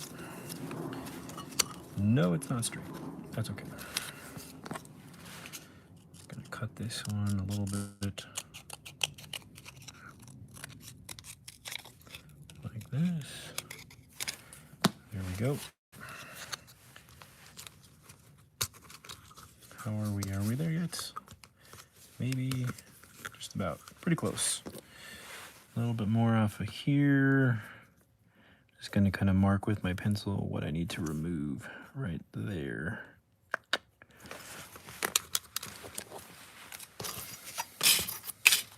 Let's see what I'm doing here in a sec. All of these things, even though some are smooth, some are rough, some are ribbed, some are squared, grating, whatever looking, it's all just going to create different textures for us. And that's what I'm looking for. Trying to do this carefully here. If you need to do something as precise as this, an X-Acto knife would probably be smarter. But I'm an idiot, so going with this method.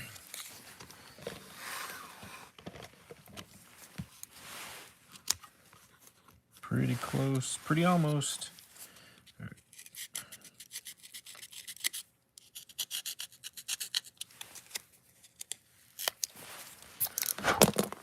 Watch this. Sandpaper on paper.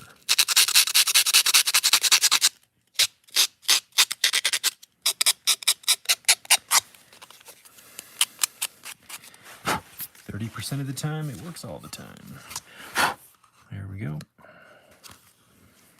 Nice. Now that's uneven. Oh well. Because I'm an idiot.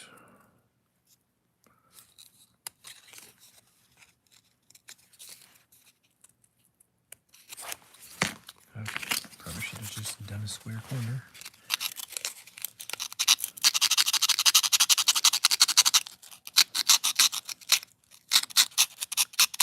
A little better. Yeah, that's better. Okay, that'll look nicer. All right. One more little cut. I can't resist.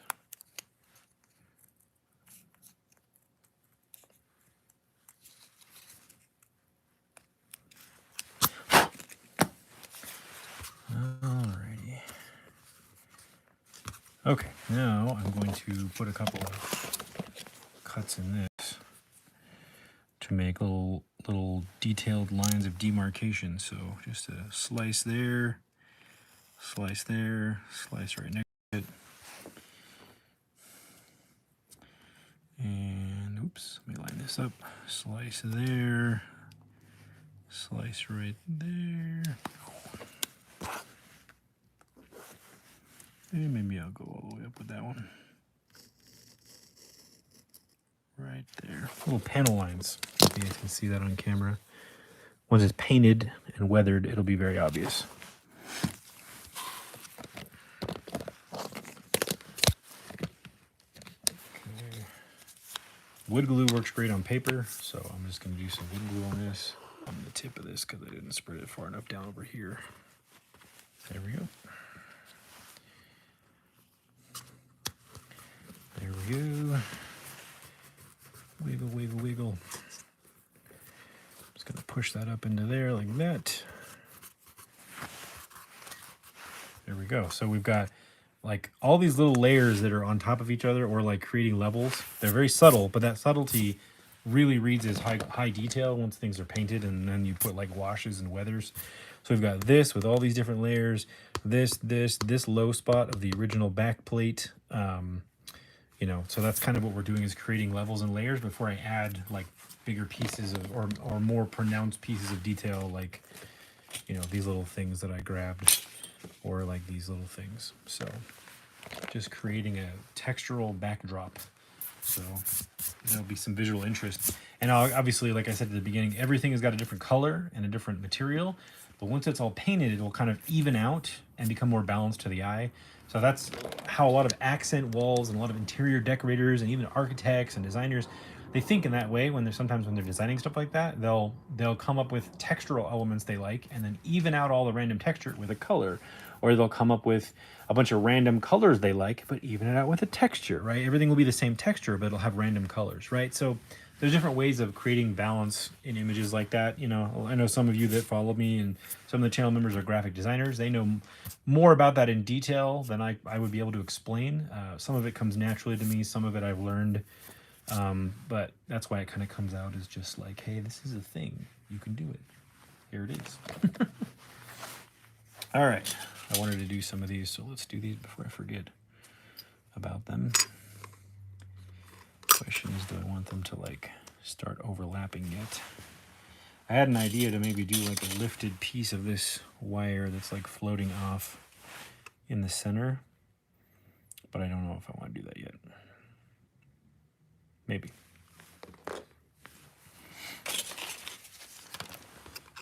Let me go ahead and glue these down here.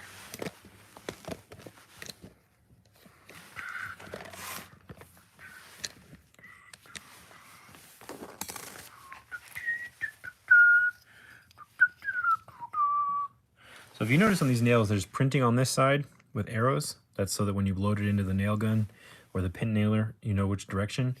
And there isn't on this side. I always recommend favoring the printed side of something down or gluing that away, because you never know what the ink is. And sometimes I've painted over things and the ink bleeds through because it, on a molecular level, the whatever doesn't want to bond to the paint, or it resists the paint and the paint bleeds away, or it shows through the paint. So just a little pointer, especially if you use lighter colors like whites or yellows, and you paint over something with a dark ink like that, it might bleed right through and ruin your paint job. So I'm going to glue it with the arrow side, the printed arrow side down.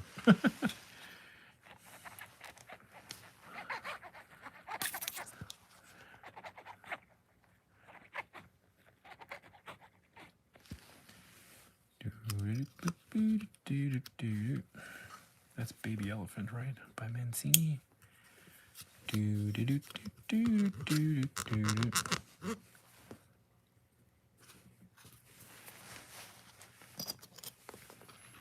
Do another one.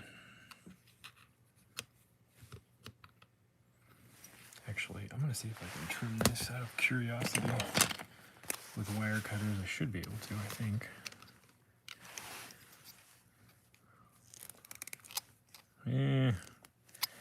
It would if I tried really hard, but it's not going to, so. I'm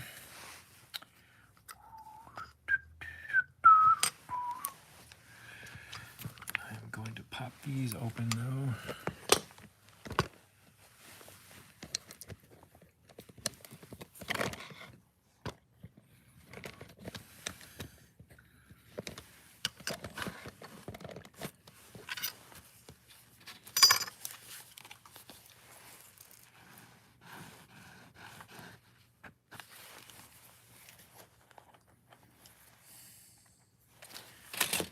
At the dimension that I want them to be at.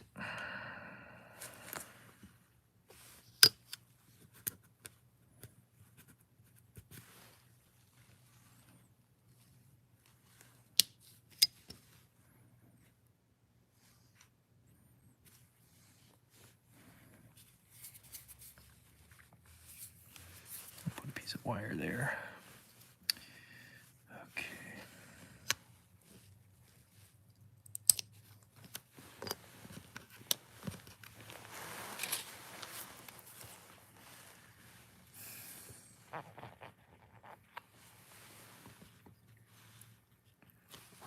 Put that right there. Oops, don't want that glue.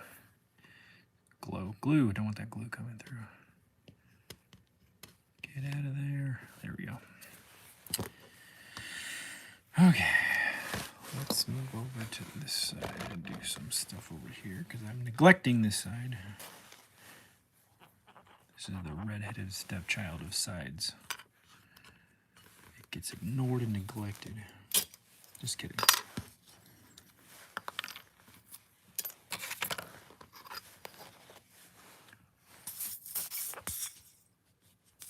Come on. Getting low on the glue. Come on, come on. We don't have all night, glue. Boom. Oh, didn't see that, did you? Haha. Right there.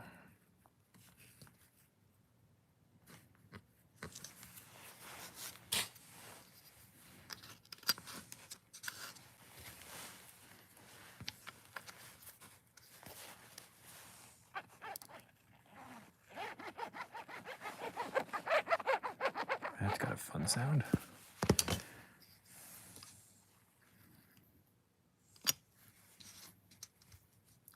Wiggle press.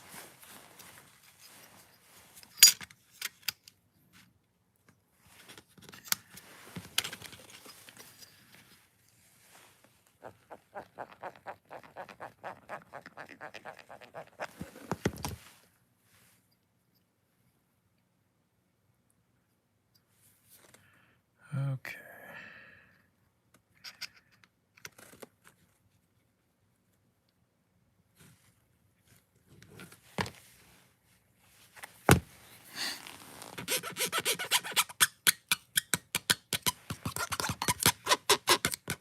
It's too hard to resist doing that. Okay. You have a good night. I saw you say bye there. Sorry. I saw you. I'm not ignoring you, I promise. Okay. This one, I'm going to cut a shape for this.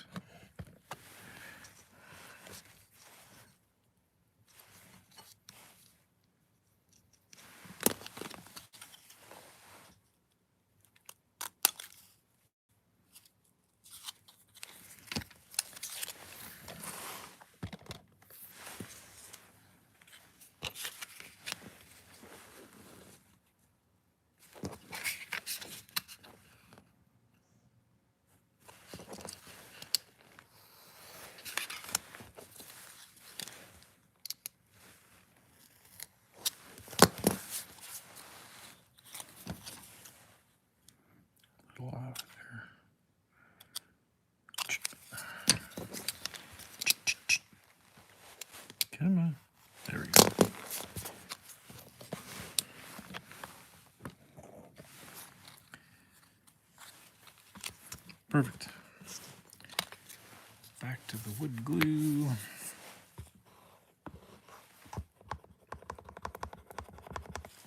I'm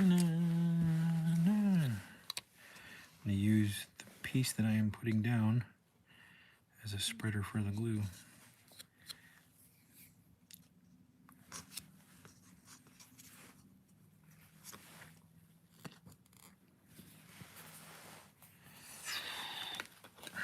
See, some glue is bleeding over here. Pick some of that up. Clean out that notch.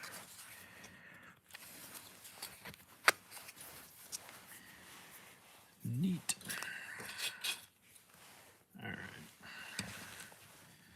Let me see about incorporating some of these random styrene cutoffs I have.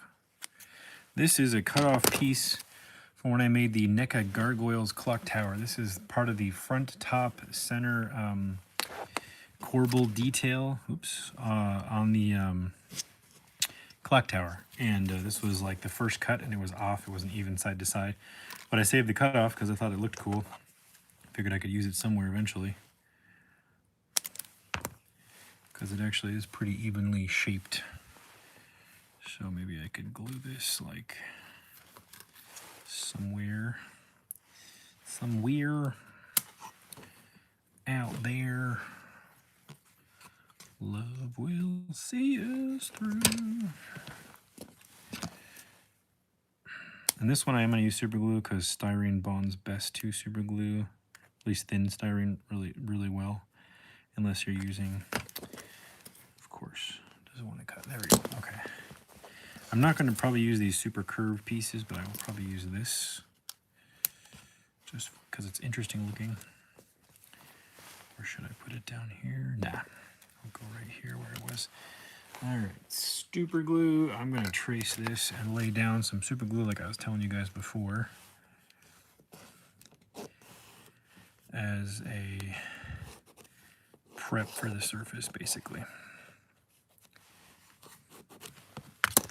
Now I know where to put this. Is just the cheapy Harbor Freight super glue. I ran out of my expensive Loctite stuff, and I just am running through my spare super glue. This stuff works great though. Like pretty much all super glue is the same.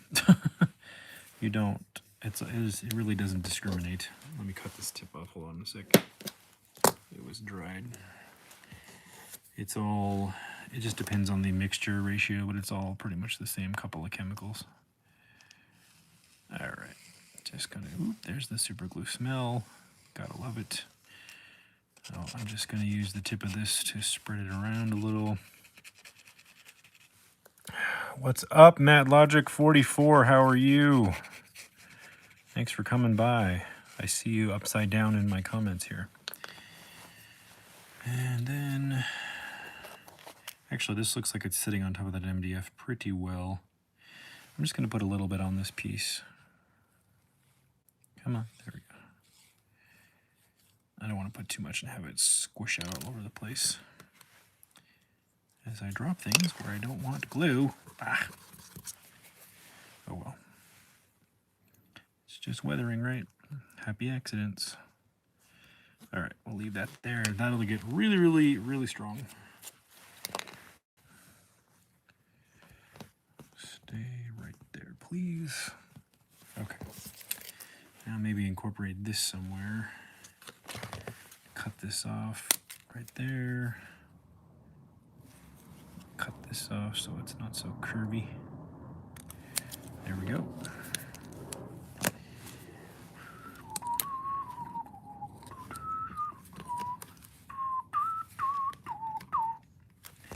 Actually, I'm going to cut that off some more.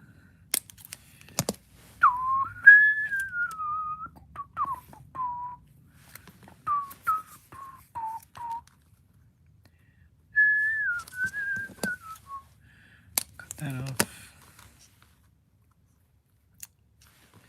Kind of into that. Let me cut a little angle here. Cut a little angle here. Yep. I like that. Oh, no, I don't like that. Hold on. I noticed one side's a little bit bigger than the other here, so I don't want. Let's see, is it bigger this way or this way? It's bigger this way. I'm just gonna make it so it's a little bit more even. That is something I will see and it will bug me. I'm just gonna shave off a little bit of this.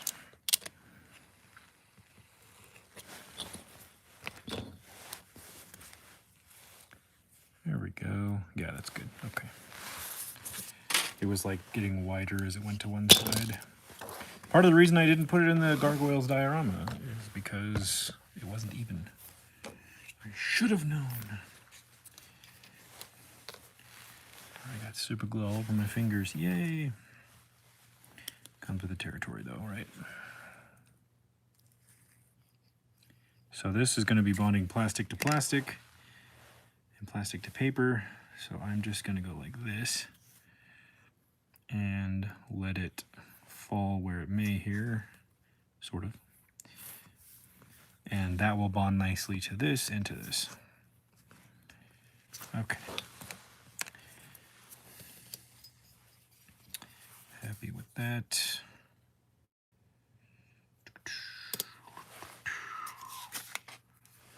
And I'm going to use some of this up here. I'm going to start making quicker decisions now here.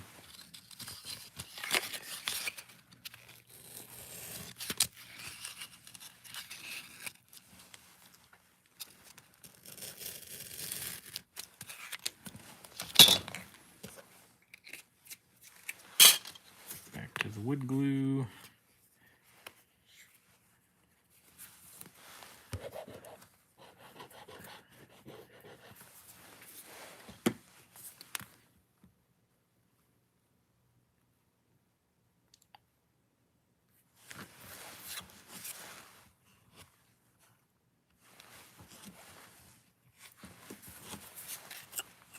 Oops, oh look at that, I had a little cut in that. Didn't know that was there. You know what, I'll use that for more detail. So I'll put this up here. Probably a little too much glue right there, that's okay. And then I will drop this one below it and separate it. Create a little edge.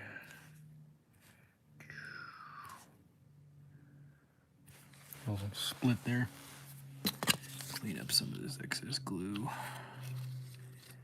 Too much, got a little crazy there. That's okay. Come on. There we go. So if you are watching this and you're not an action figure person, you're a dollhouse person, this is the type of thing you could do.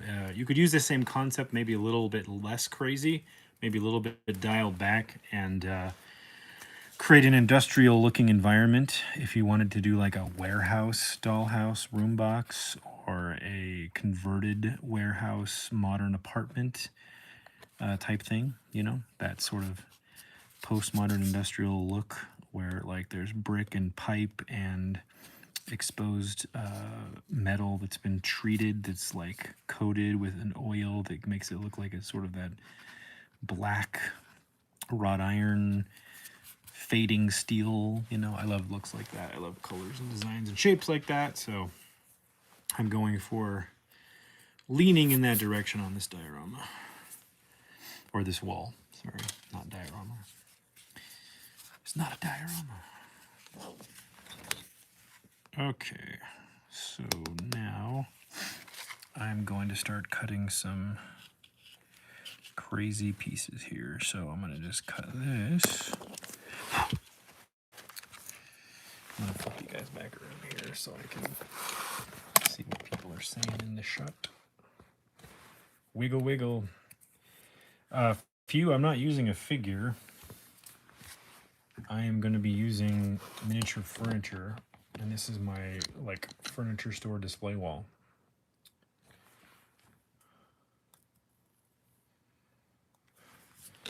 Okay.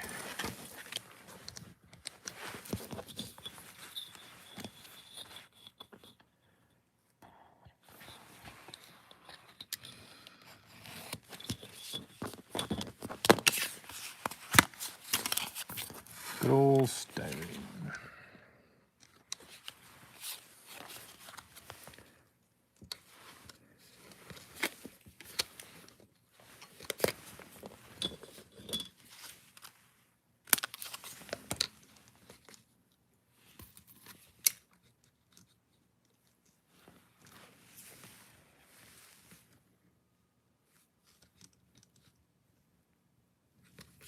Okay, so that's not even. That won't do.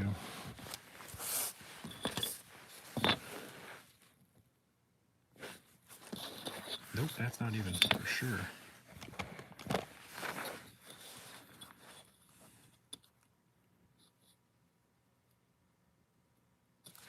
Okay.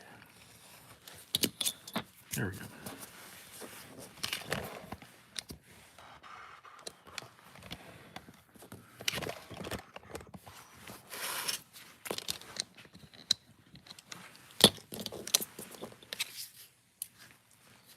Going to get the glue treatment here. I'm gonna probably put a spacer under here that is as thick as this. So I need a piece of this. Glue down a little spacer.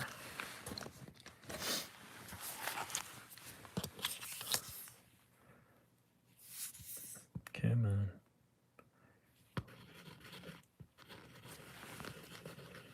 So this part is not going to be visible, so I don't care, but I'm using it as a spacer to hold this up and something to glue to here on the other side of this.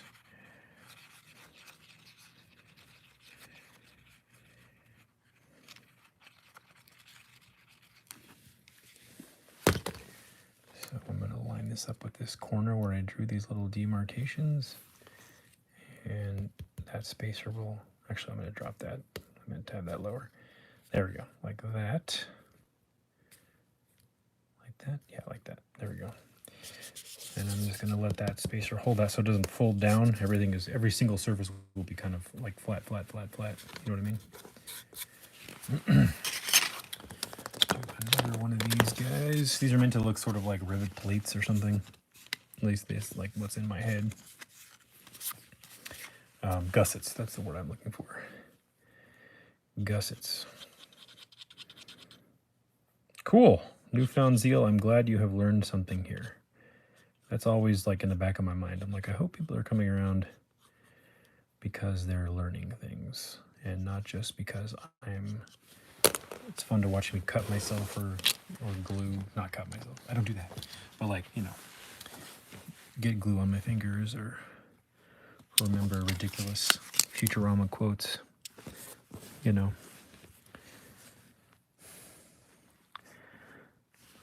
I haven't gotten the best sleep the last week. I've been staying up super duper late working on stuff, and it's made me a very irritable person. I know I sound calm right now, but man, lack of sleep turns me into a psycho. I don't know about you people. But it is not a healthy way to live. Make sure you get enough sleep.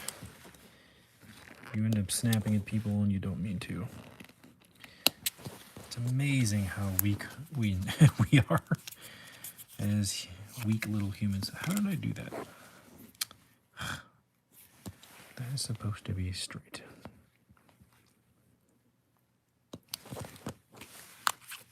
There we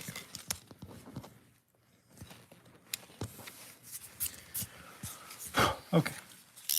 That'll work for that. 45 likes. You guys are awesome. Thank you. I really appreciate that.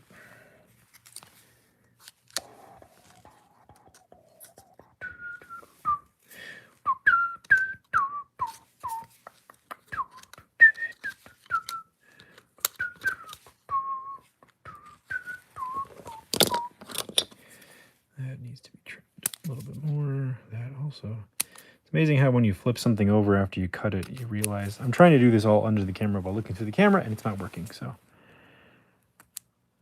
I'm having to recut some of these lines. They need to be parallel. That's, what is that, like the name of the elven mathematician in Lord of the Rings? Parallel. Oh, Parendel the Great.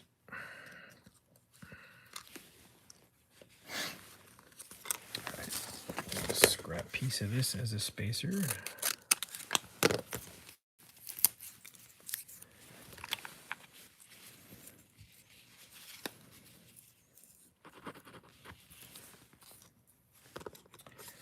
I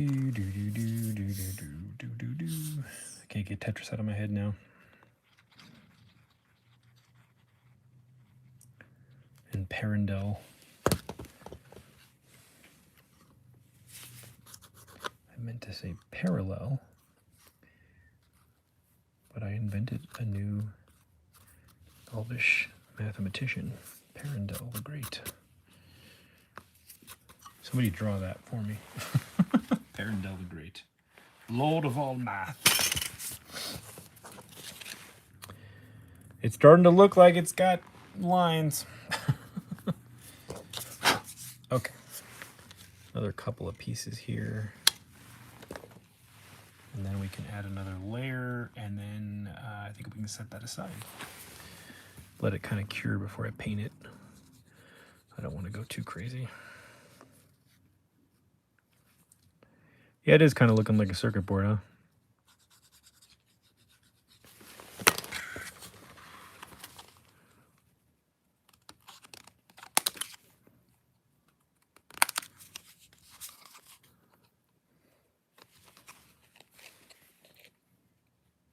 I love eyeballing measurements so that I can cut them twice. Measure twice, cut once, or if you're Euler, measure once and cut 5 times. Or cut 5 times, measure 5 times, or whatever floats your boat.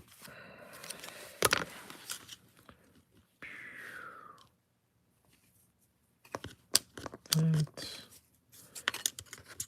or like that, or like that, or like that. That's good.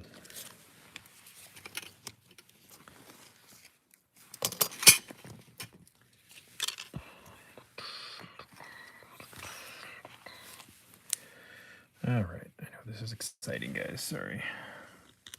As soon as we get this, oh no, that's where it needs to go, right there. That's where that wants to be. As soon as we get this one, we can do another one. This is probably going to be the most complex and time-consuming one. That's kind of why I did it first. I was like, this is going to be fun, but let's do this one first, get it out of the way.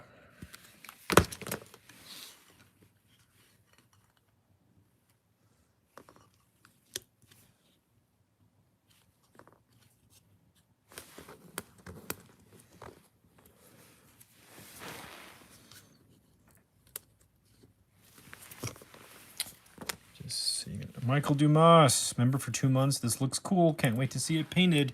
Hey, you and me both. It'll look cool when it's done. Trust me. It's just a process. This is like, you know, this is why it's art in real time. Get to see how long things really take me. It's not just a 40-second short or a 20-minute video. It's like that 20-minute video. The 20-minute video actually took 36 hours plus 12 hours of editing.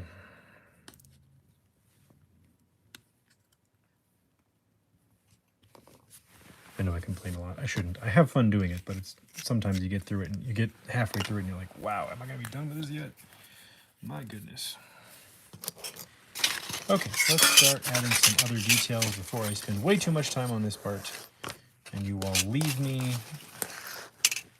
So, let's see. Where does this belong? Where do you belong? Nope, too big.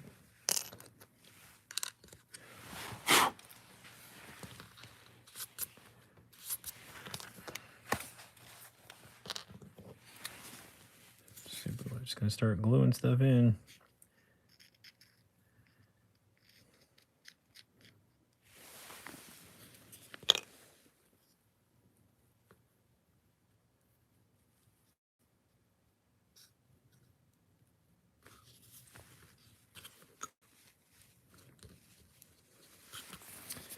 All right.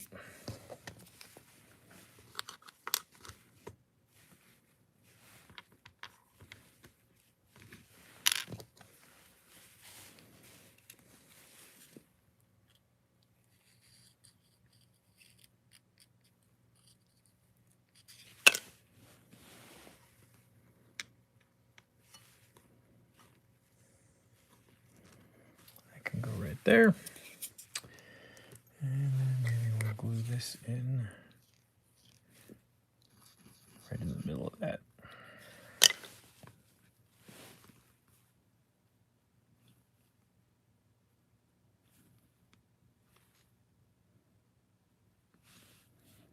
There we go.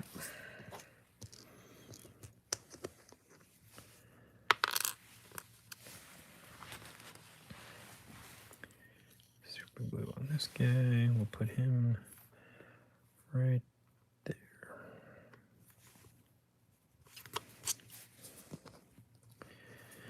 And let's see, will this go anywhere? Does this belong anywhere?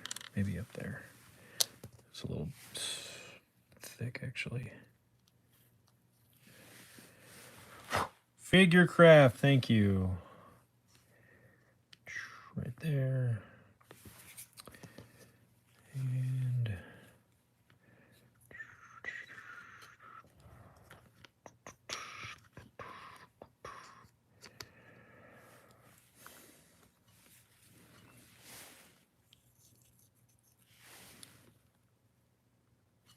that one right there.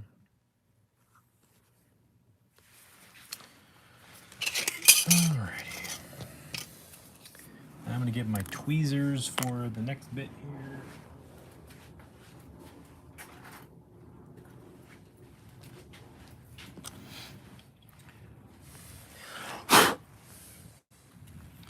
So I'm going to start using some of these little nuts over here. I'm going to drop some super glue down and do some of these nuts. Got a cyberpunk vibe? Does it?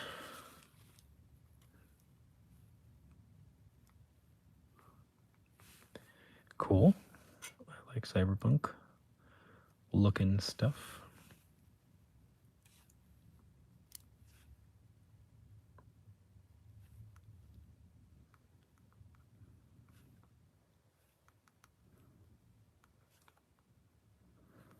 There we go. I'm gonna bend these open a little bit more. There we go. Oh, there will be lighting. It's just gonna not be on the wall, it's gonna be above it. Okay, do some more right here. Oops, that fell right into place. I love it when a nut comes together. A plan. A plan is all I'm talking about.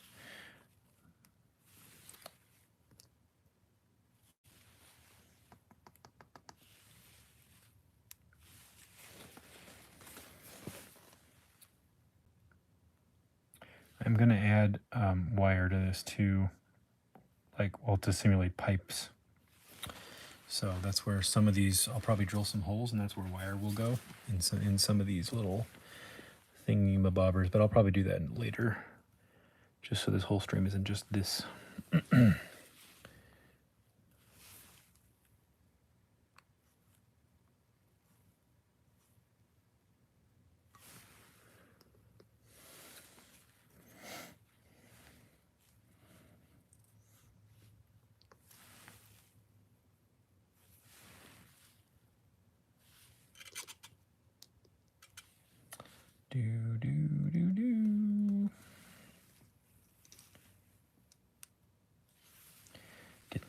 Getting there.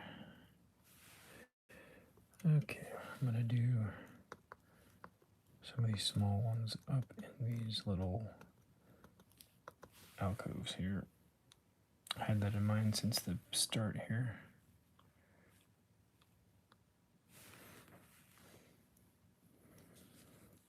Wasteland vibes, yeah?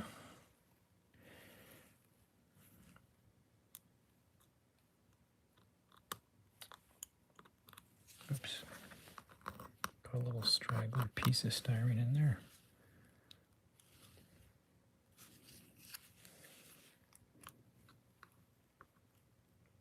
Stay there.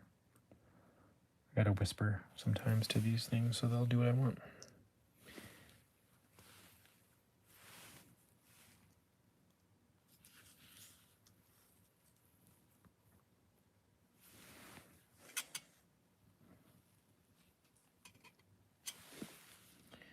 Almost there.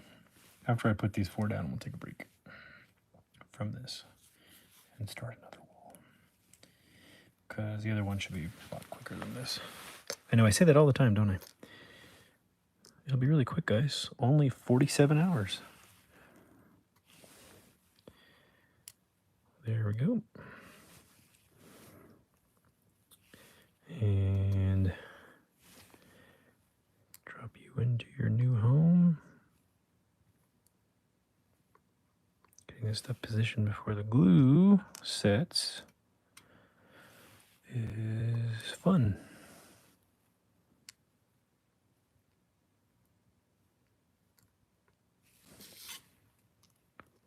Fun is an understatement. It's the greatest thing ever. No.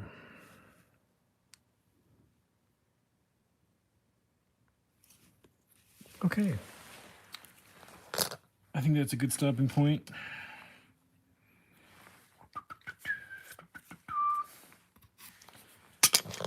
That is what it looks like. So again, imagine this all painted.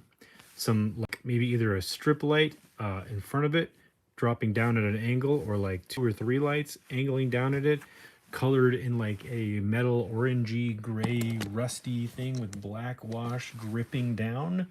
That's when this will look pretty cool. So these are all extra. Well, I'll probably glue a couple more on up there, but I'll do that later. I think I'm done with all this other stuff.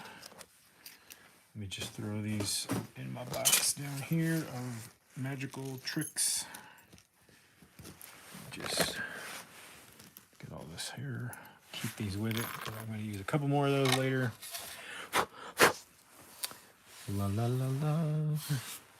Set this over here. And clean up a little bit of this mess really quick before we continue.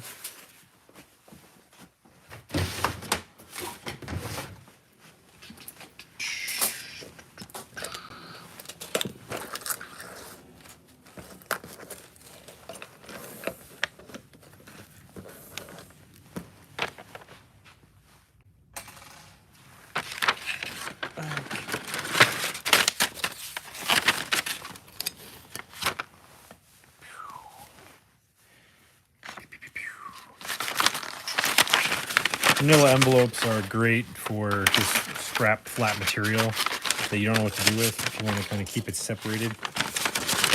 I have a couple spots where I keep that in the shop. Okay. That should be good for now. Set that over there. 1, 2, 3, 1, 2, 3, 1. I wanna swing from the 1, 2, 3 blocks. It's a new Sia song. Okay, let's work on another wall.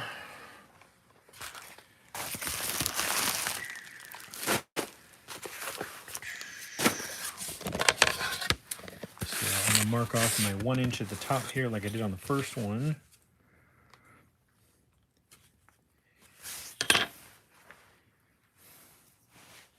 I can find my pencil that I just lost. Here it is. And there we go. That's my top line of demarcation. And see if I can maybe incorporate one of those octagonal windows from my pile of stuff.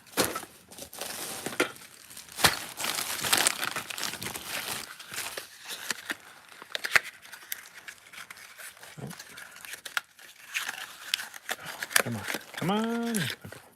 Maybe just these. I'm going to keep these for a later build, the actual interior or exterior one. Not going to use those right now.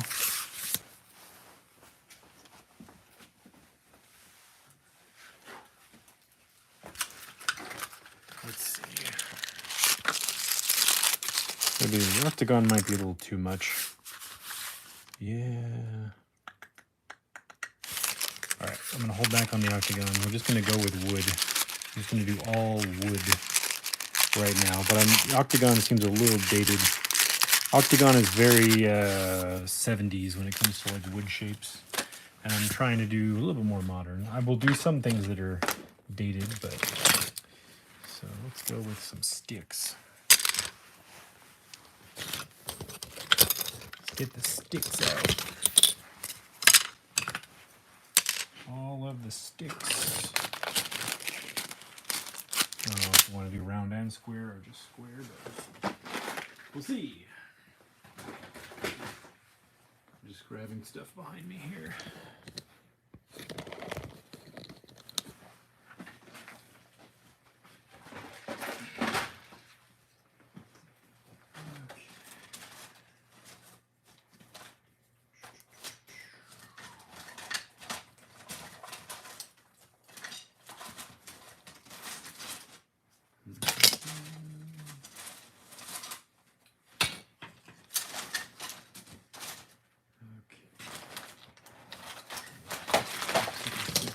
Great. Chandelier. Chandelier. Yep, that's what I was singing. All right, let me grab. I think I have some more in this box over here.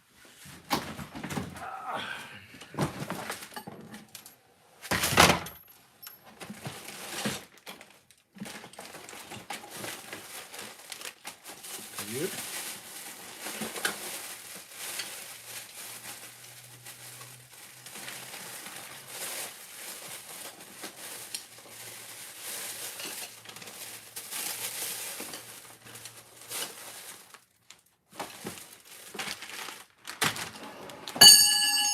Whoops. I dodged a wrench. Okay. Now we got a mess going. That's what wood glue and super glue looks like. Okay.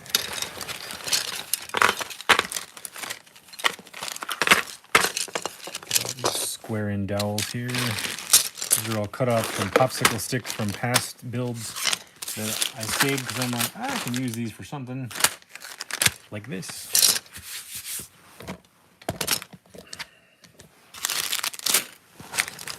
All right, I'm gonna do something pretty straightforward here. I'm gonna separate these by size though. Some of these are actually different dimensions. Those are the same. That's smaller. That's smaller. Those are the same. I think these are all the same. Let me see. Pretty close. Yeah, those are basically the same. Those are the same. Okay, so these are smaller. Start with the bigger ones because if I start layering with small and see how they intersect, one is shorter. So the main framing or stylistic stuff I'm going to do, I want to do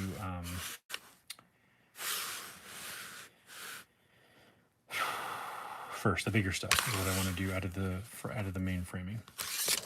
The bigger sticks. So do I want to do something straightforward or do I want to do something like in my thumbnail? It's like an angle. I think I want to do something like in my thumbnail. I think that would be interesting. Those are two though for that. Actually got to go for the smaller ones. Okay.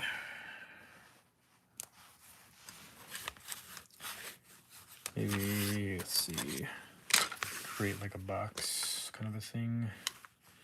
Yep, that's what I'm gonna do. Something like this. And it goes off like that. And like this. That'd be cool. Yep. Lines of demarcation. Where's my square?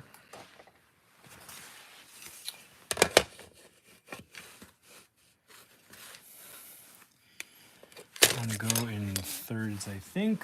So if I go 14 inches divided by 3 gives me what? 4, and what's 2 divided by 3? 3/4, 4 and 5/8 roughly. 4 and 5/8 to 9, 10 and 3/4. No, that's not right. 5/8 plus, no, that should be right, right? What's 14 divided by 3? Quick, somebody. 12 divided by 3 is 4. 2 divided by 3 is 3/4, right? 2, 1 1/2, it's less, 5/8. So it should be 4 and 5/8, right? 8, oh, it's 9 and 3/4, that's why. 9 and 3/4, 4 and 5/8. There we go. I was thinking a little too fast for my own good here. All right, there's my third. There's my other third. There we go. 1, 2, 3. 4.6, yeah, 4 and 5/8. So 4 and 5/8 is 4.625. Cool, thank you. Thank you for your help, chat. And I'm gonna go 45 from this third down, 45 from this third up. Yep. And 45 from here down. And I'm going to use that line as a guide to finish the line. Like that. And this one is 45 from this third. Actually, I'm going to go 45 from, split this center.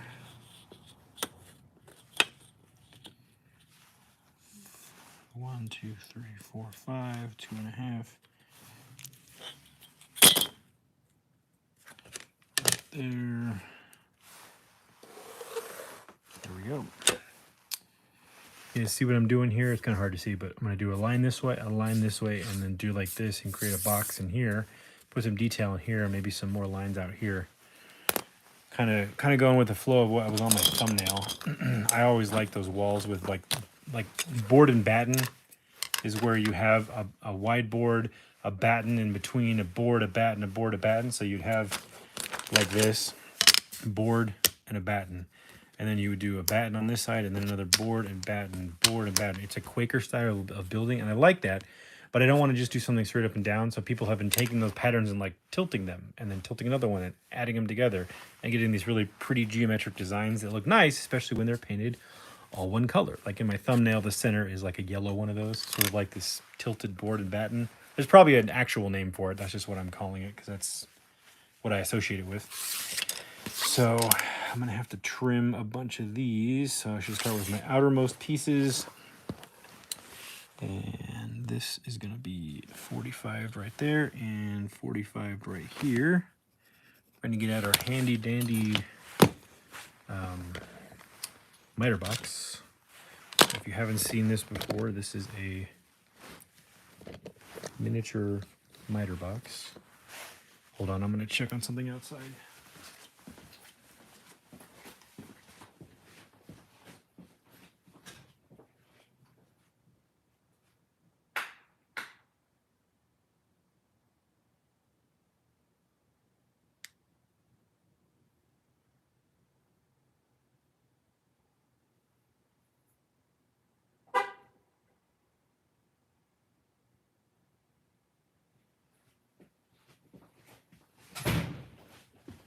Okay.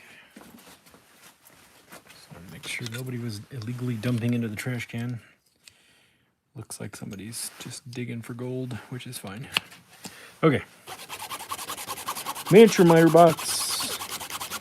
If you have a chop saw, you can just do this with a chop saw, but it's a quick way to get 45s.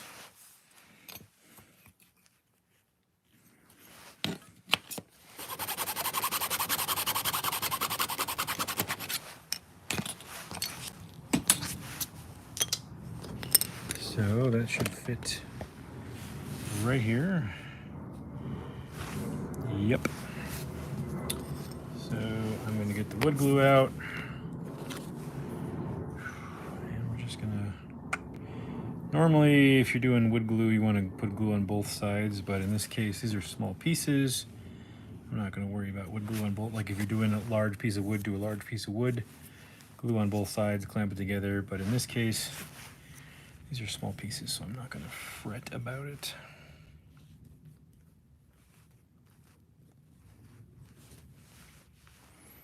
And I am going to get my 1, 2, 3 blocks back out, though. Use this to scrape the glue off the edge there. There we go.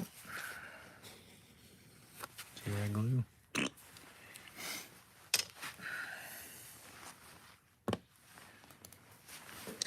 All right, do the same thing over here. I need a new P. Actually, I could just cut this one off. I don't have to have it be perfect. I'm just kind of gonna fudge it.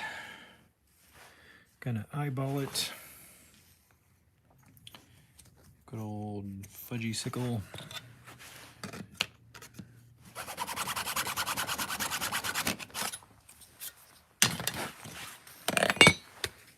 Okay. As long as they're close, that's all I really care about.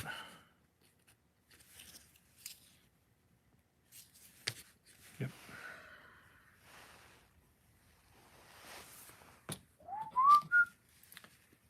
This glue, I'm not used to it yet. This Type 1-3 is way runnier, which is good, but it dries faster, or it dries stronger. But it comes out of the nozzle of the glue bottle much faster than my other glue, so I'm still kind of getting used to it.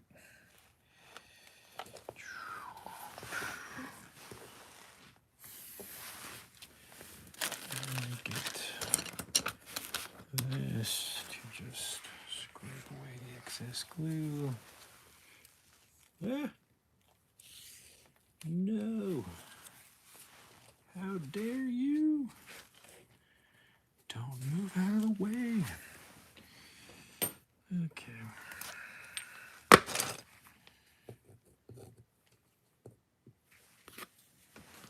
Stay there.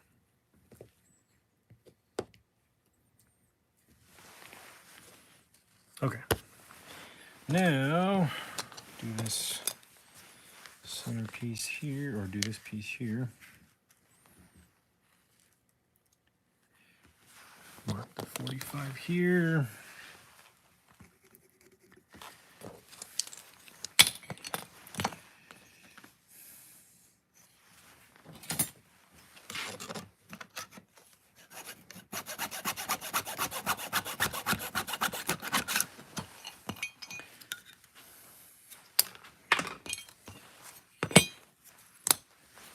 Same thing on this piece.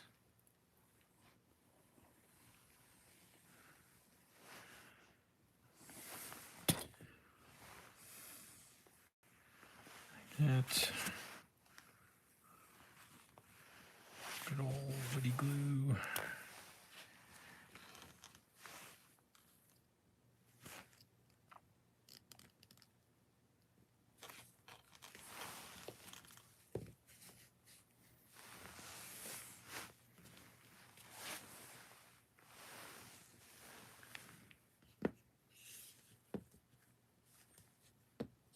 Stay there.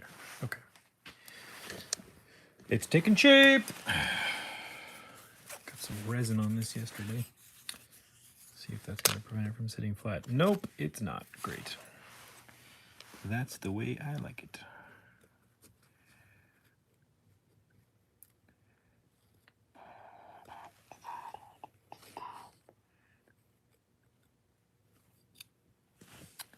That's not even on that side. Use a different stick. There we go. All right, I'm gonna mark the 45 up here. See, this goes pretty quick. Like, this is a much faster one.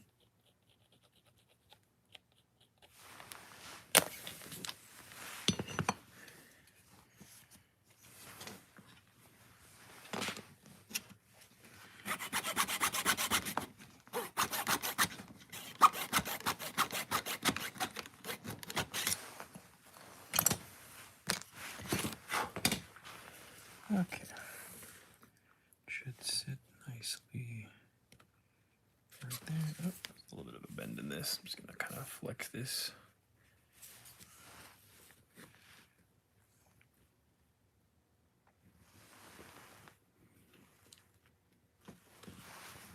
Okay.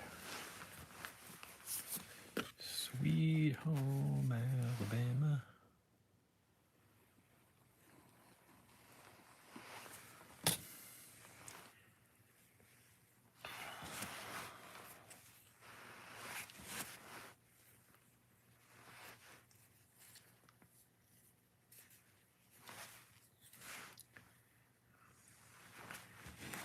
Okay.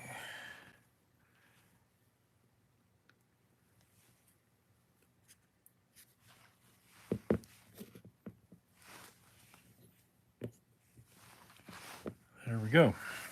And that's the start here. Let me get some of this excess glue off. Just try to make it as clean looking as I can here.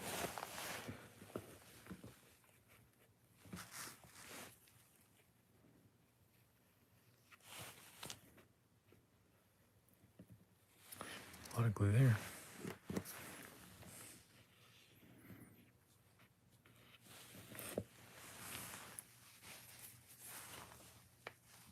Everything else is looking pretty good. Line that up. It's already getting pretty solid. Okay, so now I have these cutoffs that I can utilize too. I can glue some of these just in strategic places that look interesting. They're already 45, so I can just find a spot that looks nice and place them.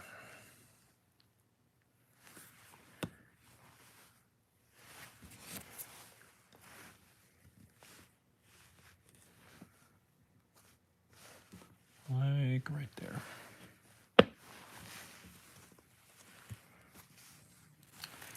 Got this cut off. Actually, that's got a chip out of it, so maybe I will cut this, do a flat cut on this.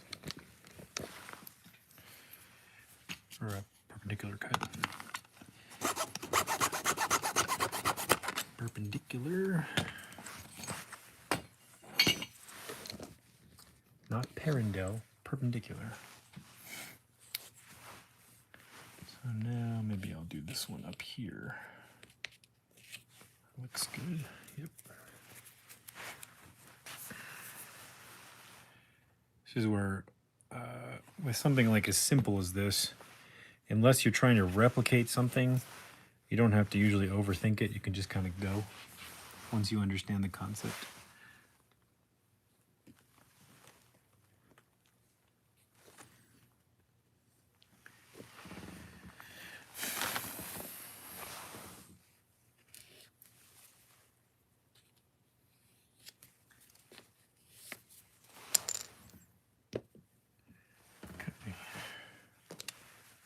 Go.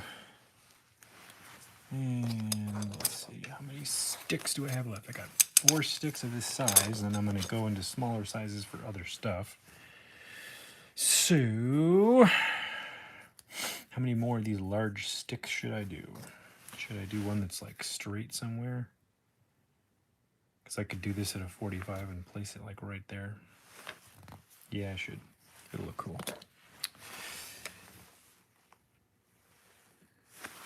Just mark this 45. Cut that.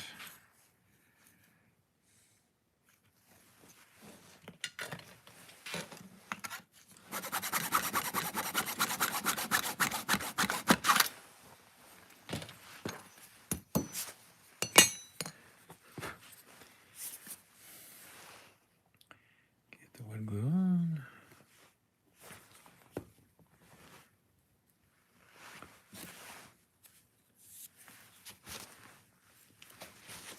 And place it down. Oops. Right there.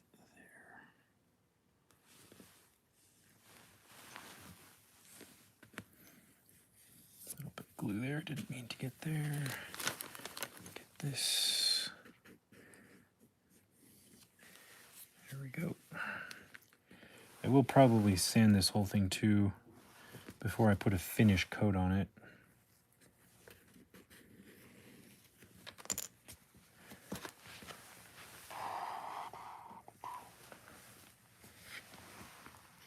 Oops.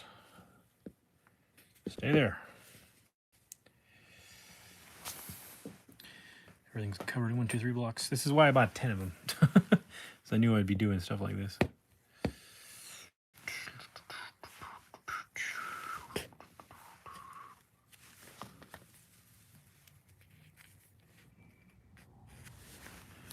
Okay. Later, Maurice. All right. Got this cut off from the last one here.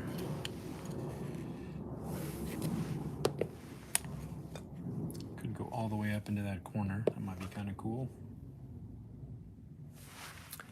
Yep. I'll give you guys an overall shot here in a minute.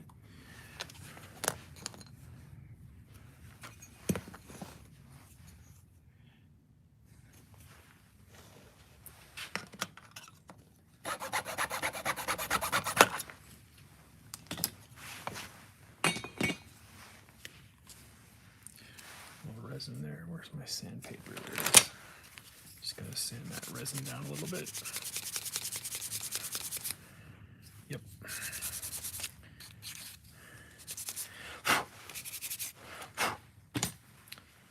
Okay. Sweet.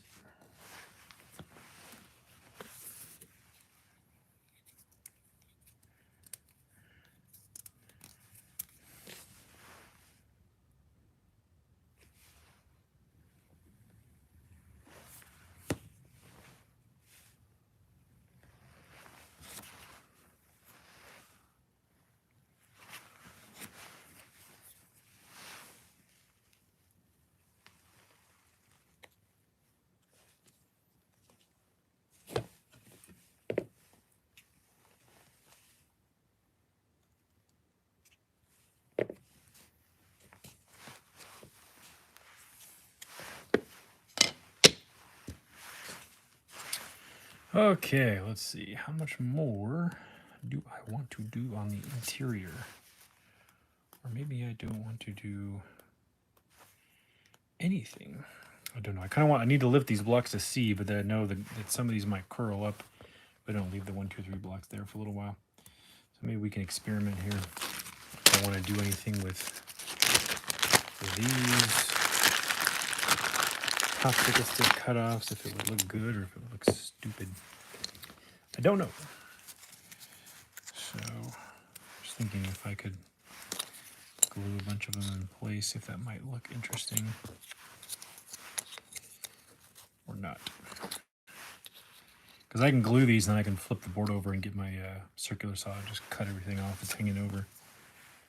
I don't know if that will look good or not. I think the big ones won't. I'll go with the small ones though. I think it could look pretty good.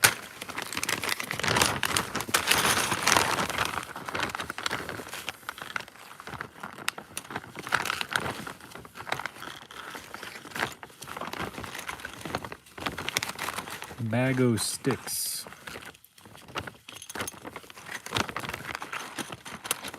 Oh wow, 55 likes. Thank you.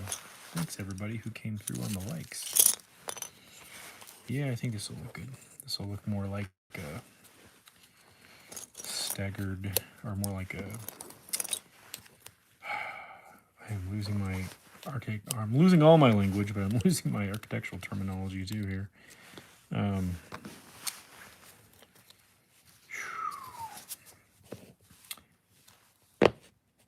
Whatever the style's called. I can't think of it right now. Okay. Yep, I'm going to do that there. I'm going to lay down a bunch of glue and just do it. And I'm going to use a piece of cardboard to spread the glue around.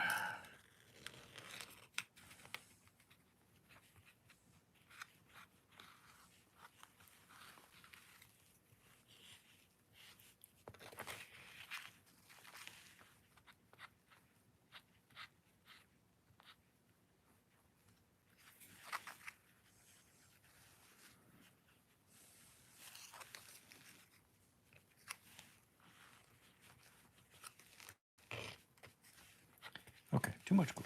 That's okay.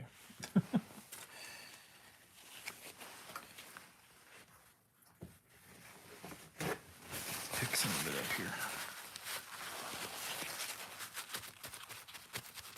There we go.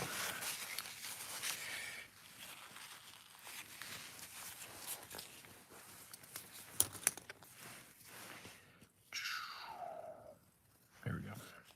That'll work. Okay. We will find the nicest looking boards here and do this. By nicest, I just kind of mean straightest, flattest.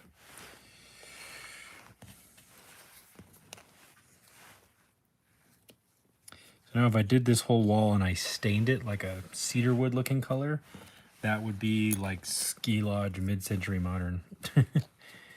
But now you can take some of these styles from the past and just put a coat of paint over them in a modern color, and you end up with something really, really beautiful. Oh, that's what I'm going for with this.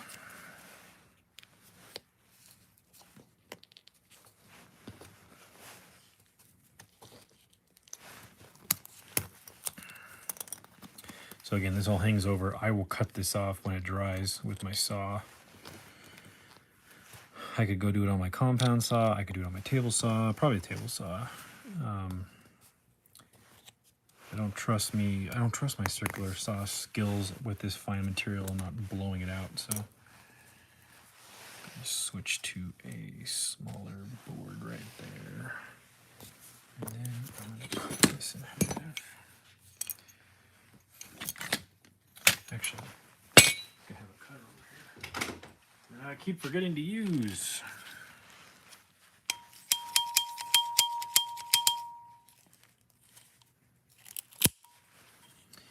I used to use one of these all the time for work years ago, and I broke it. I just never bought another one, and I did my work without it.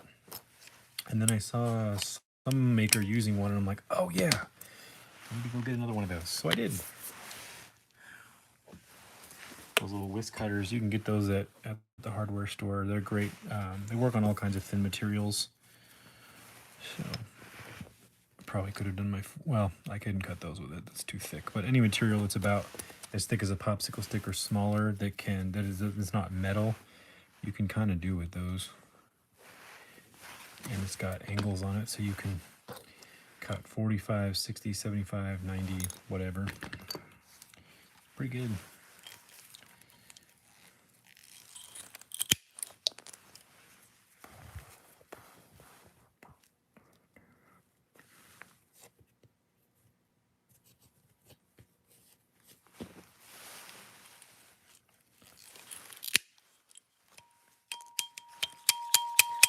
Also makes a cool sound.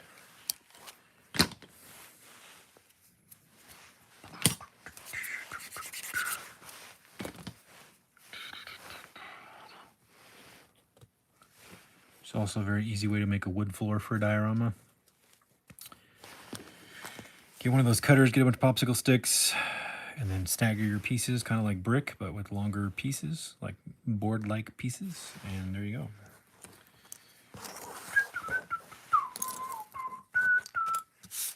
So, gonna drop this down there. And I'm gonna put a piece here, and a piece here, and then do that. Bring that over more, like that. Put pressure on that, all of it. Okay, I'm gonna do another one over here. So I could do like right here to balance it out perfectly, but I'm gonna do it a little bit off on purpose. I'm gonna do it in this space, I think, over here. I think that will be a little bit more visually interesting to do that.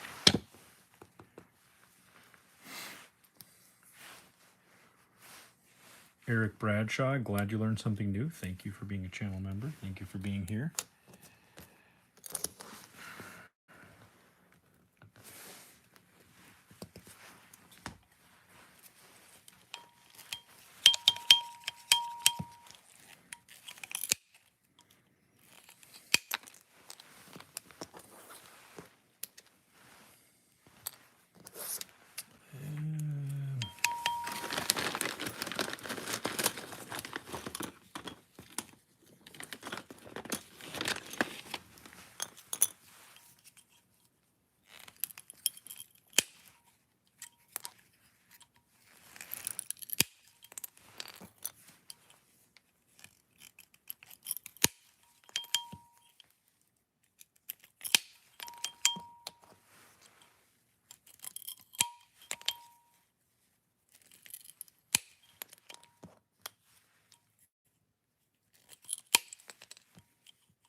Okay. Probably enough for like half. Actually, now that I'm doing this, it's going to be a little more complicated than I thought. Maybe I won't do it there. Maybe I'll do it over here. Yeah, that's going to be more complicated than I meant for it to be. I'm trying to keep this simple. I'm going to have to cut into this angle, which I can do, but I'd have to get another cutter out and be a little bit more precise, and I'm trying to be quick. That's okay. Grab some more of these here. Let's see how many of these I need to cut. Let me show you too what you can do here with this. I'll show you an alternate way here using this cutter.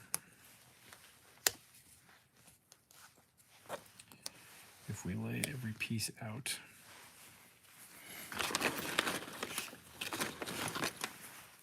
what we can do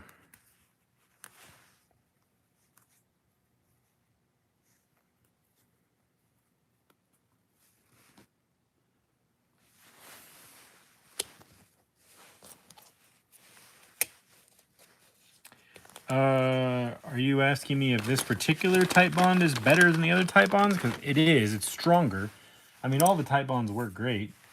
This one is the it doesn't say, but it's stronger than the blue one. I think that it goes like, let's go like red, blue, green for their colors. But this is, I don't even think this is the strongest one, but it's the Type Bond 3. I just wanted something that was a little stronger because I noticed some of the bond. Ow! I just stabbed myself with a splinter.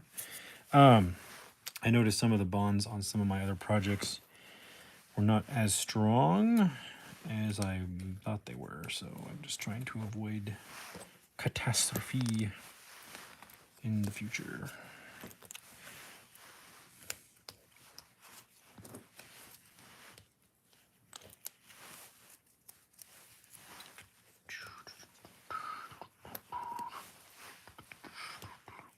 Nope. Too short. There we go.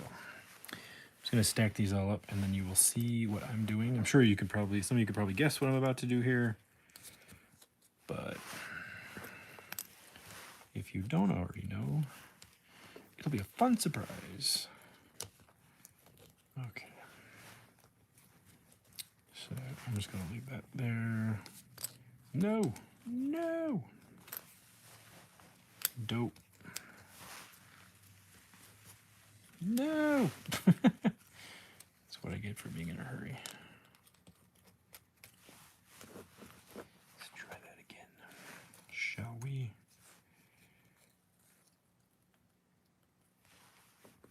All right, let's just try it with that. I'm gonna put this on here to keep everything flat and stable. And I'm going to put this right here. Nope. I'm going to put, hold it, put this right here. There we go. Okay. I'm just going to do this.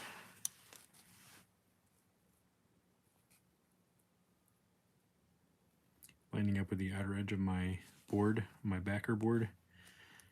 And I'm going to go like this. Oops. Now I know what to cut off on every single piece. See that line?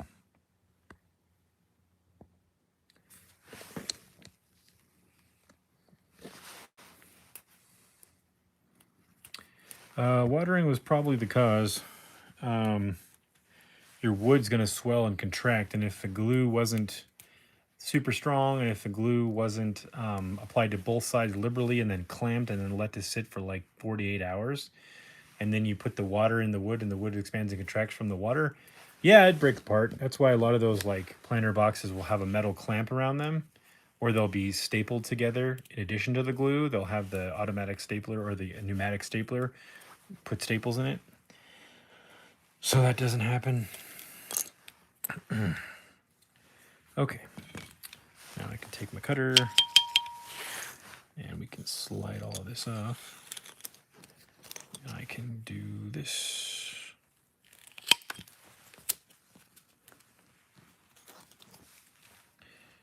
I can just cut the line as I see. that. Or I could do the 45. I could put it into the, to put it on this side, and I'm not left-handed, so put it on this side, line up the mark with the center hole, or the center cutter, excuse me, and cut it off like that. That works too. So, but I messed it up, of course. Oh no, that's the next one. I didn't mess anything up. So I'm just going to continue with this because it's the same thing. There we go.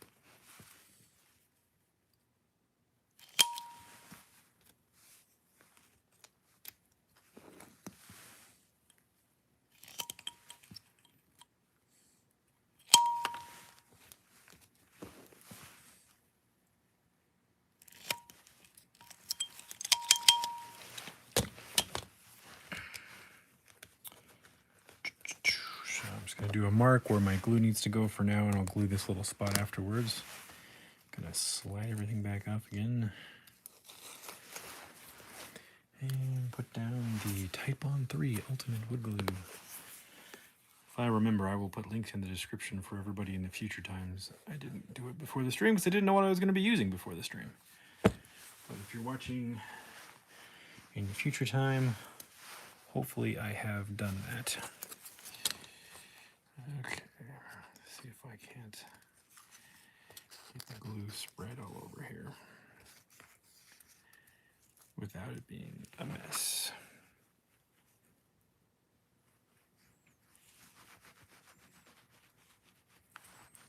Do do do do do do do do do do. There we go.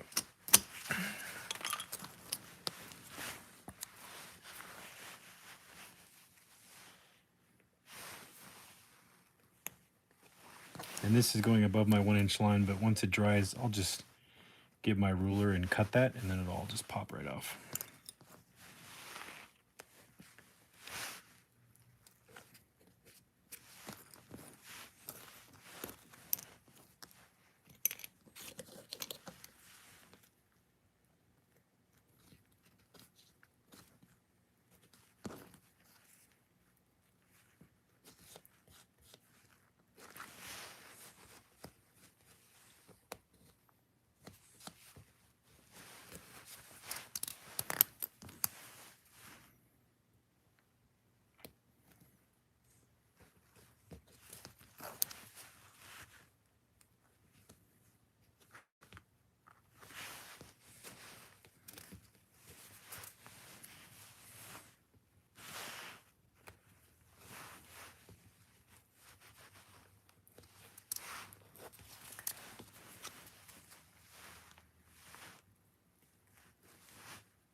Lots of glue, squish. Didn't mean for that to happen. I always put too much. Always. Oh well.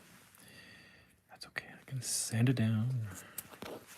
It's not the end of the world.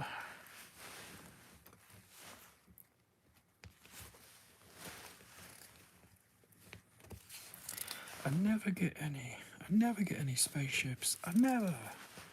Drop a comment below if you know what I just referenced. I never get any spaceships. Never.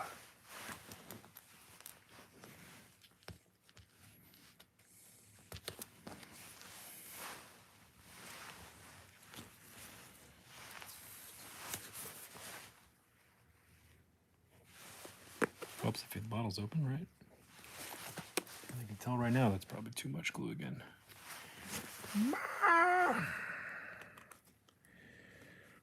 I'll get used to it eventually. The glue output on this is insane.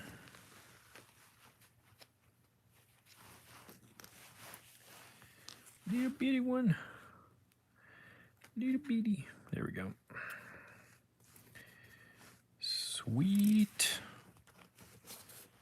Sweet Caroline. Ba ba ba.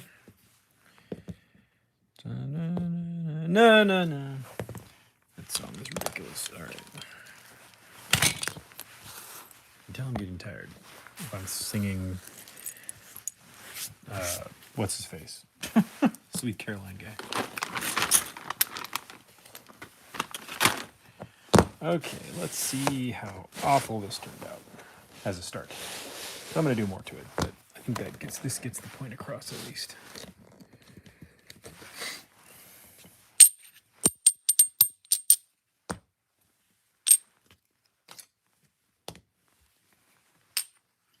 It's starting to look like something that was designed.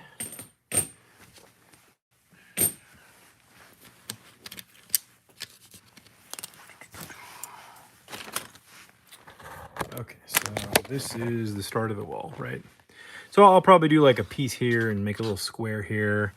Do something down here, maybe some boards somewhere in here, or maybe a little bit in here. I don't know.